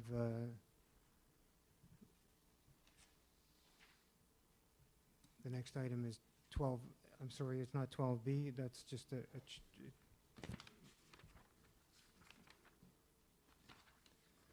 12A, thank you. Councillor Kalu, FCM Board nomination. Whereas the Federation of Canadian Municipalities, FCM, represents the interests of municipalities on policy and program matters that fall within federal jurisdiction. And whereas FCM's Board of Directors is comprised of elected municipal officials from all regions and sizes of communities to form a broad base of support and provide FCM with the prestige required to carry the municipal message to the federal government. And whereas FCM's annual conference and trade show will take place from May 31 to June 3rd, 2018, during which time the annual general meeting will be held and followed by the election of FCM's Board of Directors. Now therefore be it resolved that the Council of the Municipality of Sioux Lookout endorses Councillor Yulene Kalu to stand for election on FCM's Board of Directors for the period starting in June 2018 and ending in June 2022. And be it further resolved that Council assumes all costs associated with Councillor Kalu's attendance at FCM's Board of Directors meetings. We have a mover, please. Councillor Bath, seconded by Councillor Fenelon. Discussion. Councillor Forbes. I need some clarification on this. So, Councillor Curlew, my understanding is you start at third vice president, and each subsequent year you move up to become president. So, all I see in here, I see travel costs for 2018, 2019 will be similar to what you've done in previous years.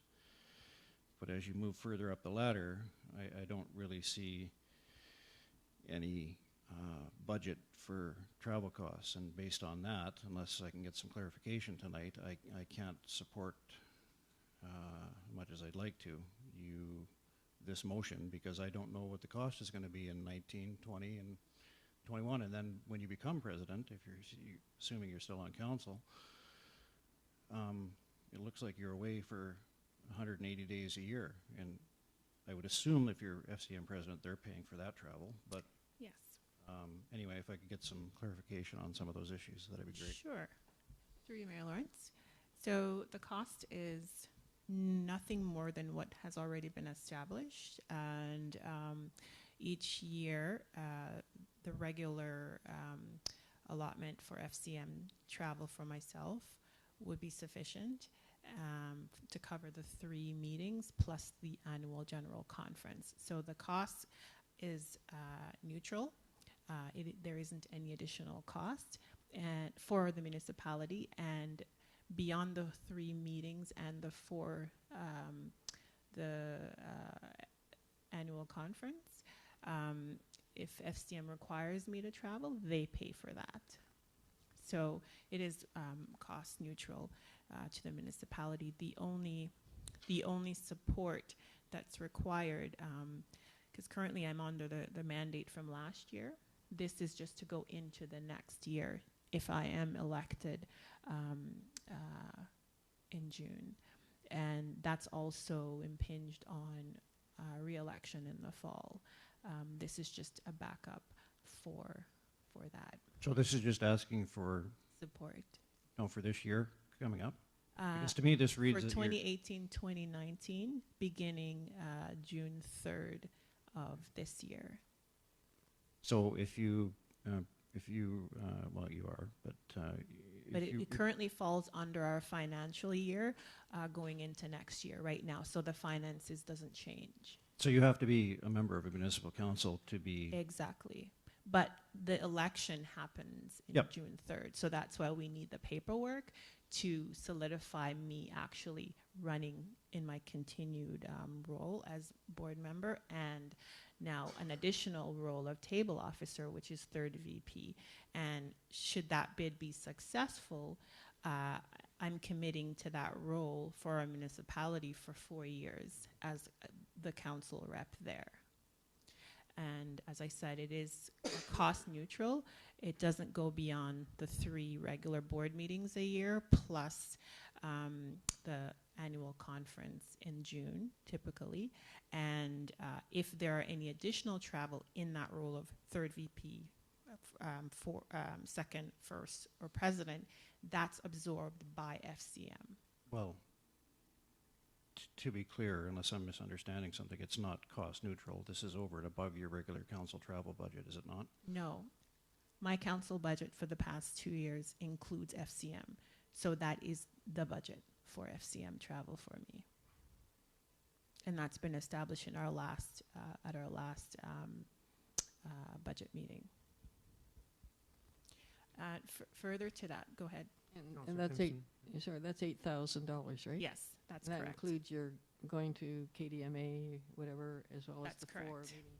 And so that would be $8,000 for 4 years, commitment from here. Anything above that would be absorbed by FCM? Right, because that 8,000 covers the 3 meeting plus the AGM. Yeah. So if FCM requires me to come to a function or to participate in a function beyond those 3 meetings and the 1 annual general meeting, that is at their cost. And that's why that I'm saying that's cost neutral for the municipality. Mm-hmm. What are the 180 days? they cover that too? That's a maximum. Yes, they do. They That's do. half, Because yeah. as president of FCM that year, you are representing the organization. So again, third VP, second, first, and president, that's the responsibility of FCM. Mm-hmm. Does that make sense? Yep. Yep. Councillor Timpson? Yeah, I'm glad that you were clarified the financial part of it. A couple of concerns I have is that we are committing to a new council for $8,000 for 4 years, which they may or may not be in favor of. We don't know, likely.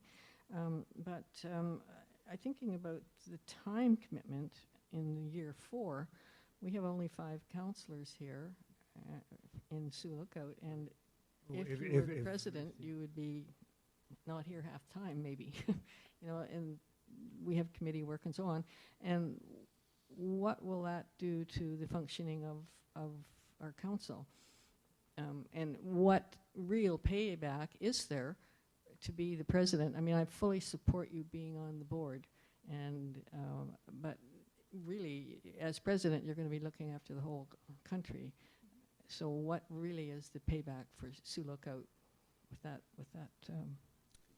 expense? Great question. And I think the paybacks are in varied forms to be able to bring our issues continuously at the different tables, speaking to the ministers, shaping the policies, being the central lead person to articulate those concerns across the country, and intersecting with other players.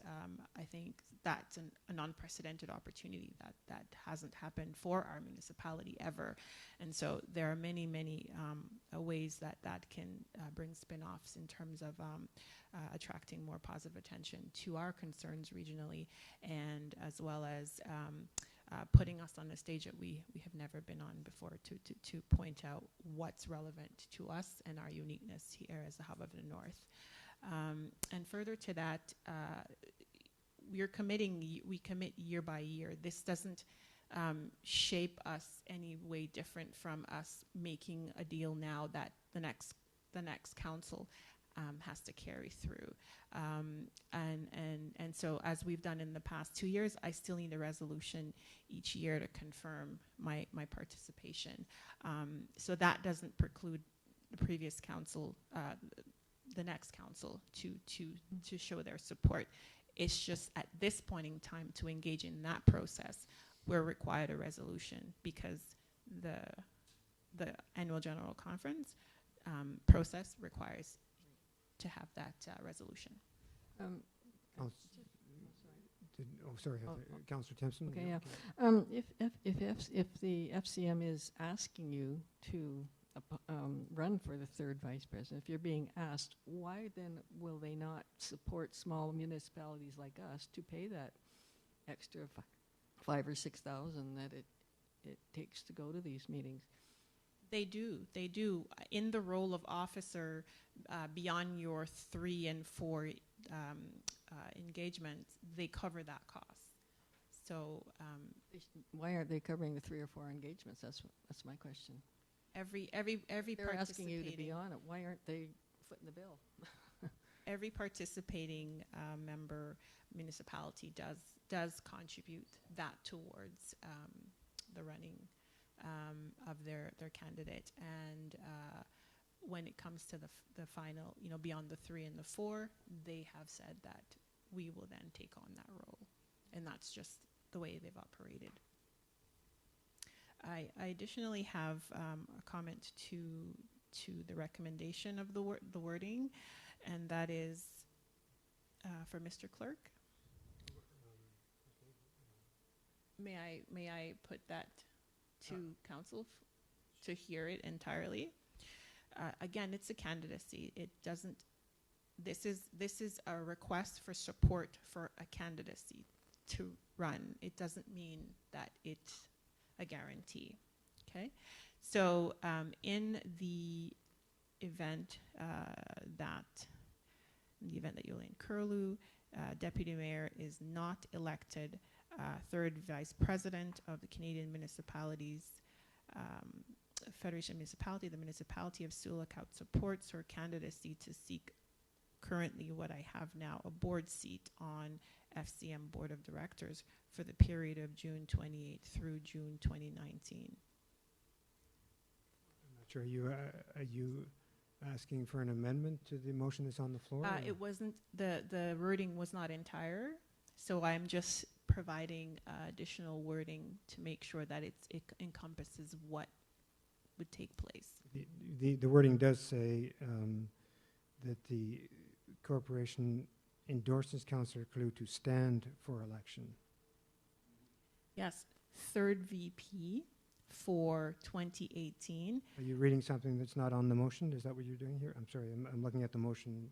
Are you suggesting a change? Or? Yes, with the background piece, it talks about involvement in third VP for 2018-2019 year, and I am putting out there that it includes in that piece that the support for candidacy is also to maintain a board seat. Because if, as I stand now, if I run only for third VP, I'm not able to run for my current position as a board member. CAO, thank you. Through you, Mayor Lawrence. Sorry, Councillor Curlew, I'm a little confused. Clarification. Well, because the resolution just states that it endorses you to stand for election on FCM's Board of Directors. So regardless of what position you go to, if you don't get in third VP, it doesn't prevent you from seeking a seat on the board. In the resolution that's at hand. The resolution isn't limited to third VP, is what you're saying? No, it's just on the Board of Directors. So if you become third VP, fine. And if you don't, and you just become a regular board member, this doesn't limit you from doing either one. When I read it, I didn't see that piece. It's, oh. So I just read through the part that says under background. Oh, that's in the report. Yes. Correct. But the resolution? Yes. That's on the table? Right. Is just for the Board of Directors. So my point is, I put out there the under background that also be included for running for the board. In the resolution. Under background. Yes, but that's the report to council. Right. So I'm putting it out there that under background, that it be in there as well. That's the report. What we can change here is the motion, not the report. The motion, the report is there. What we can only, we can't change the staff report. What we can do is change, if there's a decision to amend the resolution on the floor, that's what council can do. So would that not be a point of clarification to add but to the report? It's not, the resolution that's passed is based on the background in the report. Right, but I'm saying that there's a bit of information that would be missing from the section background. I'm going to ask Mr. Clerk. So that's why I put it out there to ask Mr. Clerk if that wording is sufficient in relation to what he's put out there. Does that make sense? Or no, you still have the question? Through you, Mayor Lawrence. This report was written with the information that we had from FCM at the time of writing the report. The additional information that Councillor Curlew is recommending be added to the resolution, which is where I think it should go, was provided like less than 48 hours ago from FCM. They're requesting that this clause be added to their resolution, because even though council understands that you're supporting Councillor Curlew's bid for third BVP, and if not successful for just a board seat, FCM doesn't know that that's where you stand, so that's why they want this additional wording in there. Yes. So, Mr. Clerk, do you have the wording for an additional whereas? Thank you. So is the question now answered? No, we're going to ask Mr. Clerk to read a whereas here, and we'll find out whether, I think that's... So it would essentially say, so after the current be it further resolved, there would be an additional be it further resolved, that in the event Councillor Curlew is not successful in her bid for third vice president, that the Council of the Corporation of the Municipality of Sioux Lookout supports councillors' continued participation and election to the FCM board in her current role. Thank you. So I think we now have, would council accept that friendly amendment? I believe it was Councillor Fenelon and Councillor Bath. The mover being Councillor Bath, so I'll speak to Councillor Bath first. Would you accept that friendly amendment? You can still, you can vote against everything or for it or whatever. Okay with the amendment. I had some other discussions, but I'm okay with that amendment. Councillor Fenelon, would you accept the amendment? Okay. So the motion is amended. Further discussion. Okay. It was back down to the finances, the travel time, and it's unclear to me. And what I don't want to get into is what we got into last year. It becomes an embarrassment, to be very honest, when we all of a sudden say, "Oh gosh, no, it didn't cost $8,000; it cost $12,000." We need to make sure that's not happening. And I've got $6,000 in one line here, and I got $8,000 in another line, and yet it says that the third year will be a little bit more, but it doesn't say how much more. So may I? So we need clarity on this, because this is going to another council, and we had a heck of a time with it ourselves in this council, because it was never very clear. It was always just sort of, well, we'll have to add another $1,000 bucks, we'll have another $1,500 Yes. bucks. Because otherwise we don't have enough. So it needs to be very clear in the financial implications, and I'm still not sure that it is. Council approved in the 2018 budget $8,000 travel to various meetings, conferences, and related council travel. And so that means all council travel is included in that $8,000. Exactly. Councillor Bath has the floor. That's all I want to be clear, is that it was very vague last year, and I just don't want to be there again. So. Councillor Curlew. Thank you, through you, Mayor Lawrence. And I think that was the point that the current past CIO was tasked to collate all the numbers and look at the first year and travel and project for the second year, which is what we're in right now, and that's what that $8,000 is to record. Okay. However, $6,000 is where we're at. We still haven't completed our year of travel yet. So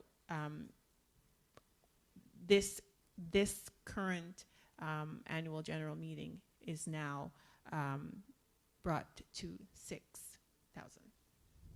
Go ahead. Mr. Clerk. Through you, Mayor Lawrence, as the author of the report, I wanted to have the opportunity to provide some clarification to Councillor Bath on the financial implications. What I'm saying is that last year, all of her FCM involvement was about $6,000. She has $8,000 in her budget, which means she has $2,000 for AMO, KDMA, whatever else she wants to go to. So I'm anticipating in 2018 that it's going to be $6,000 for FCM again, and then again the $2,000 to do these other things that members wish to do. Well, and that's what the last sentence says. It says it's everything. Yes. I just wanted to clear that. Okay, I'm good. Any other questions? Good. So I just, if I'm in the final be further resolved, it's on, not on the motion, but the one on right now. Council assumes all costs associated with Councillor Curlew's attendance at FCM Board of Directors and meetings. That has no limit on it. It doesn't talk about $8,000. It says all costs. That's correct, Mayor Lawrence. All we can do is base it on the real cost from last year. As you know, these meetings are held in different locations throughout country. We can't project to the exact dollar what it's going to cost for travel and accommodations and so on and so forth. I'm basing my projections on the reality of what we incurred in costs last year. And further to that, that wording is very specific. It says, for attendance at FCM's Board of Directors meetings. It doesn't say FCM events outside of Board of Director Good. meetings. Exactly. Very good. I have shared Councillor Bath's concern. I don't want to see an embarrassing niggle about little dollars at the table. I think it's embarrassing for everybody. I'd like to resolve it, and we're done, and you're free and clear to do the duties. Any further comments, Council? So we have an amended resolution. Does anybody need the last amendment read again, or are we okay? Councillor Timpson. Yeah, just clarify this. So this would come every year to council. So that's a good question. Councillor Timpson raised that question. Are we okay? Are we committing a future council to something? Through you, Mayor Lawrence, the resolution does say that council is supporting her involvement from 2019 through 2022. However, this is not a legal agreement, and a subsequent council can revoke that commitment. It would also still require Councillor Turley to come to council every May or April to get this similar resolution passed to go in June. So subsequent councils will have the opportunity to have this discussion as well. Good for them. Thank you. Councillor Curlew. Thank you. And finally, on that point, the appointments to FCM boards, committees, and whether table officer or not are all based on one's election to municipal office. So that's just a given. If you are not a member, you are automatically not in the board. So there is no long-term commitment here. It's just for the year pending election and being on that. Okay, thank you. Very good. So I will call the vote on the amended motion. All in favor? Carried. Good luck at the FCM election, Councillor Curlew. You better get elected after all this.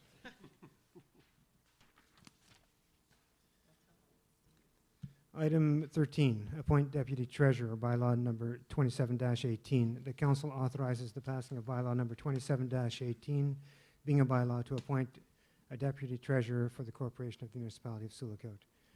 May I have a mover, please? Councillor Bath, seconded by Councillor Fenelon. Discussion. I believe Councillor Bath, you raised this. I just wanted to congratulate Carly. I was hoping she'd be here, but I don't blame her for not being here. But I just want to congratulate her for being moved into that position, and I know she'll do a good job, and I'll tell her that when I see her. I probably already did post. Very good. Thank you. Further discussion? I'll call the vote. All in favor? Carried. That concludes the items requiring separate discussion. No delegations. Bylaws? I'm just, did I do something out of order here? No, I'm fine. Okay, thank you. At this stage, you'd think I might know, right? Bylaws. The following bylaw to be introduced, read a first, second, and third time, and considered for passing by council. Mr. Clerk, are you ready? Thank you. Through you, Mayor Lawrence. Bylaw number 2518 being a bylaw to authorize the mayor and the clerk to execute an agreement between the corporation of the municipality of Sioux Lookout and the Ontario Climate Change Solutions Deployment Corporation. Bylaw number 2618 being a bylaw to authorize and direct the mayor and the clerk to execute a contract between the corporation of the municipality of Sioux Lookout and Miller Paving Limited for the application of double and single surface treatment on various municipal roads. Bylaw number 2718 being a bylaw to appoint a deputy treasurer for the corporation of the municipality of Sioux Lookout. Bylaw number 2818 being a bylaw to authorize the mayor and the clerk to execute a contract between the corporation of the municipality of Sioux Lookout and Sioux Gravel and Excavating Limited for the demolition of the structures at 62 Front Street in the amount of $154,341 plus HST. Bylaw number 2918 being a bylaw to authorize the mayor and the clerk to execute a contract between the corporation of the municipality of Sioux Lookout and Full Span Construction for the supply and installation of 3 pounds of spray foam and waterproof membrane at the sewage treatment plant. Bylaw number 30-18 being a bylaw to amend bylaw number 1071 being a bylaw for the regulation of traffic in the municipality of Sioux Lookout as amended, parking infractions for Sioux Lookout and Minnealwyn Health Center. Bylaw number 3118 being a bylaw to authorize and direct the mayor and the clerk to execute a contract between the corporation of the municipality of Sioux Lookout and Bay City contractors for the construction of 2nd Avenue North stormwater sewer construction and avenue reconstruction project. Bylaw number 3218 being a bylaw to authorize and direct the mayor and the clerk to execute a contract between the corporation of the municipality of Sioux Lookout and Makinga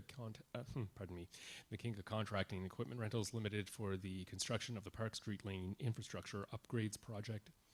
Bylaw number 3318 being a bylaw to authorize and direct the mayor and the clerk to execute a contract between the corporation of the municipality of Sioux Lookout and Bay City contractors for the construction of the 3rd Avenue South stormwater sewer upgrade project. And finally, bylaw number 3418 being a bylaw to authorize and direct the mayor and the clerk to execute an agreement between the corporation of the municipality of Sioux Lookout and the Northern Ontario Heritage Fund Corporation, NOHFC, for the Community Capacity Building Program, project number 8210248, Sports Tourism Strategy. May I have a mover, please? Councillor Fanlon, seconded by Councillor Bath. All in favor? Carried. No notice of motion to reconsider outside resolutions. Councillor reports. So I'll start on my right with Councillor Curlew. Sure. So, good evening. And just two things I wanted to highlight. The opportunity to attend NOMA in Kenora and to share regionally with our community members there. The work Diverse Voices for Change is hoping to spark in our region and preparing them for the report that will be coming out nationally by August, so that other municipalities across Canada can look at how they can engage begin the conversation about diversity and inclusion in the regions and have a workable toolkit that they can extrapolate from and contextualize it in their own community. So that was a good event to participate in, and I did a webinar for FCM today looking at diversity and inclusion with the mayor of Iqaluit and Rosa Pires, who came here and helped us get the Diverse Voices for Change workshop started, and also with Canadian Women's Foundation CEO and president.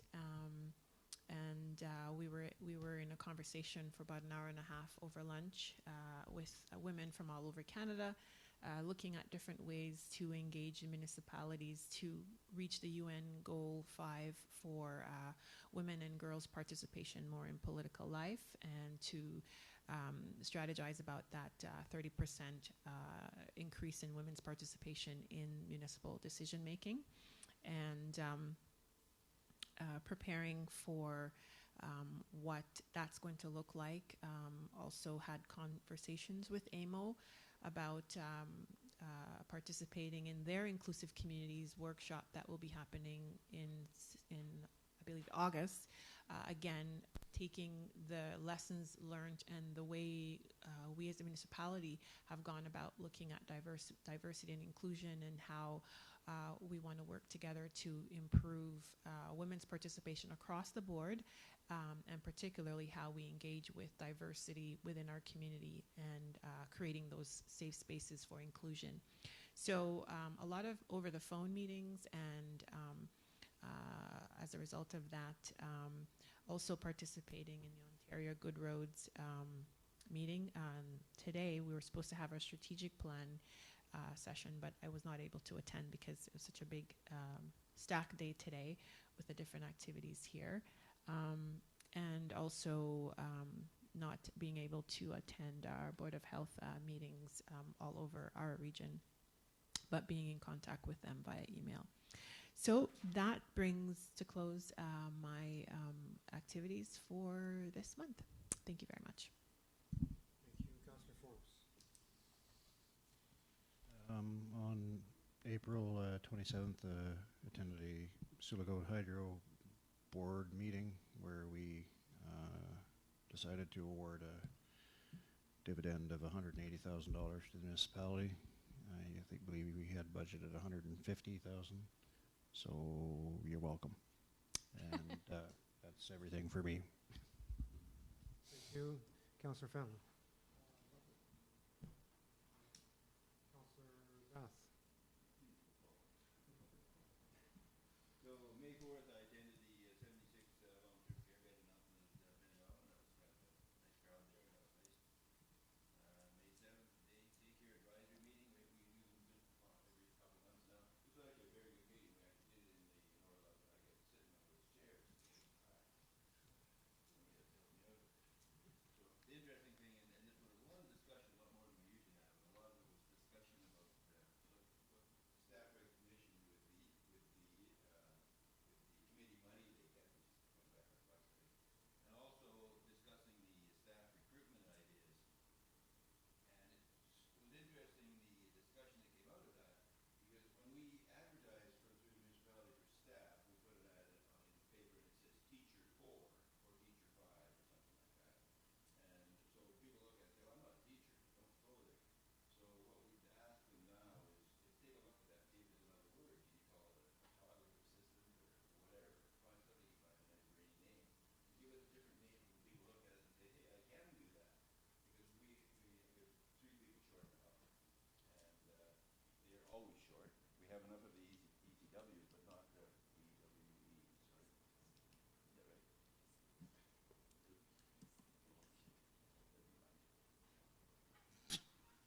If you don't want the answer, don't ask.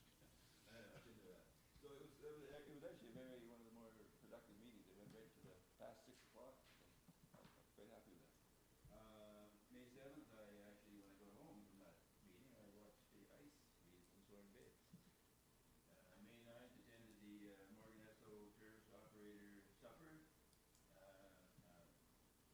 CEO had asked me to go in her place, but she couldn't make it because of packing. And at that supper, obviously, I was accosted by some tourist operators about the math and about the boat launch that I didn't know anything about. So it was kind of good. 14th, I did the 15th. 14th, we had an LCC meeting. Basically, it was we didn't have a quorum, but it doesn't matter. There aren't many people on. And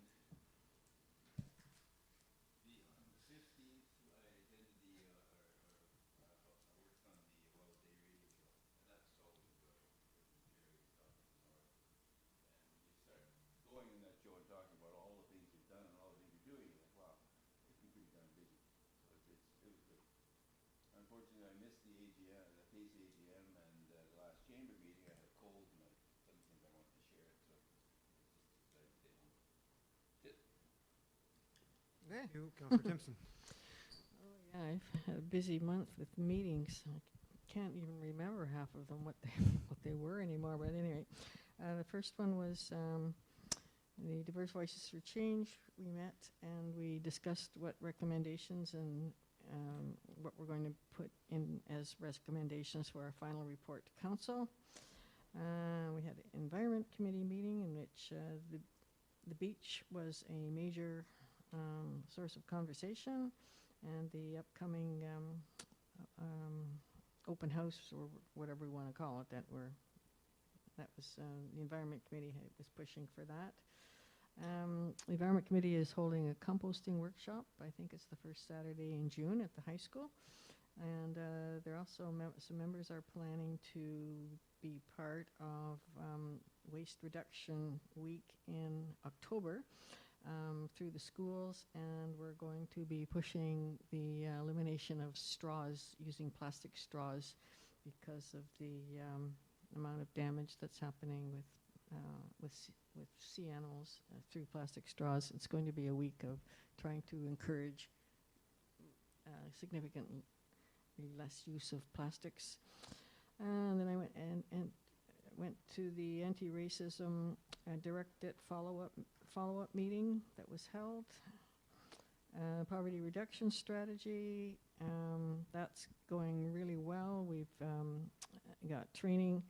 We've trained 5 people in equine assisted learning, and we are training a number of people from the agencies in narrative therapy, and another group of training will be in expressive arts. So that's been our focus this year, is capacity building. So we will be, by the summer, and we will be offering these the agencies will be able to offer these alternatives to high-risk students. I attended, I saw this thing, it just said Justice Meeting. I can't remember the title of it. I think you were there. Regional Justice Center, I think it was. Community Justice Center. Community Justice Center, yeah. That was very interesting, I think very well, very needed. I attended NOMA, which I quite enjoyed. It was very, very good, interesting to meet and hear the 3 leaders. I attended a couple of the equine assisted learning sessions just to become more familiar what it's really all about, and I can really see why it's effective. I came to the municipal municipal accommodation tax open house or meeting with the tourists. I found that very interesting. There had to be 40, must have been 30 or 40 tourist people here. I learned an awful lot about the tourist industry. It's unfortunately wasn't advertised that well, and I don't know that too many people knew about it. It's unfortunate.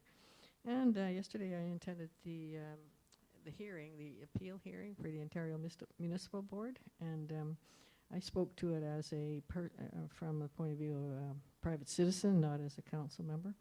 And yesterday, I've had two meetings of the social subcommittee of the Truth and Reconciliation Committee to look at policies and bylaws that would conform, or how we would conform our policy and bylaws with call to action 47 in the TRC report.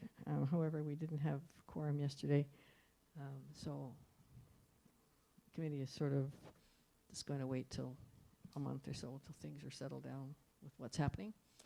So, and that's it. Thank you, Councillor Southall.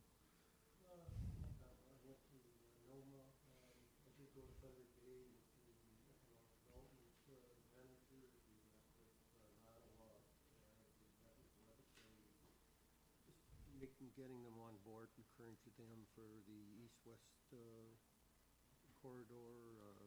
Also, they expressed interest in coming to Sioux Lookout and looking at investment opportunities, and I think in June they're probably going to be doing that, and I don't know, basically that's about it. Thank you.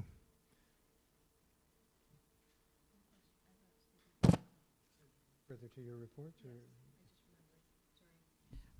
Through you, Mayor Lawrence. So the Arts, Culture and Heritage Committee has gone through quite a bit of a change. Our museum supervisor is no longer there. She's in a new program now. And so with the whole internal changes, it's created a bit of a challenge for the board itself. We haven't met yet. And we were supposed to meet yesterday, and that was postponed. And so the committee has asked, what's council's intention with the museum? So that's, if you want to bring that up as It's a part of my report. But you're not asking council what their intention is. I'm giving a statement that my Just be committee careful has- you don't tread into opening up new discussion at the council table. No, I it's won't. not. Carry on. This is part of my report that I'm remiss to have stated. So the committee, which I sit on, has asked me to put to council if council can make its intention clear for it, seeing that we've had a changeover. We no longer have a museum personnel, and as a committee, we haven't met since the changes. So they want to get a clearer sense as to what we intend to do with the Arts, Culture, and Heritage Committee. And that then concludes my report. Thank you. I've provided my report to the clerk, so it's no longer in front of me. So I'll keep mine short. I've kept up commitments to Kenora District Services Board, attended the Community Justice Center project meeting, as did Councillor Timpson, which bodes very well for the community. The opening of the long-term, the announcement of the long-term care beds, which is very good news for the community, and carried on with other duties. Chamber of Commerce monthly meeting. And I meant to say, when Rick, the recreation, on behalf of the municipality, I attended a wrestling event at the arena and had fun doing it. The recreation manager put that on. Had 220 people there. The kids, about 150 kids who just loved it. So it was great to see the recreation department bring that kind of activity on for the kids on a Friday night. And I'll leave it at that. And ask now for a motion to move into closed session. Councillor Forbes, seconded by Councillor Fanlon. All in favor? Carried. So we'll just take a brief 2-minute health break and then resume in closed session.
you.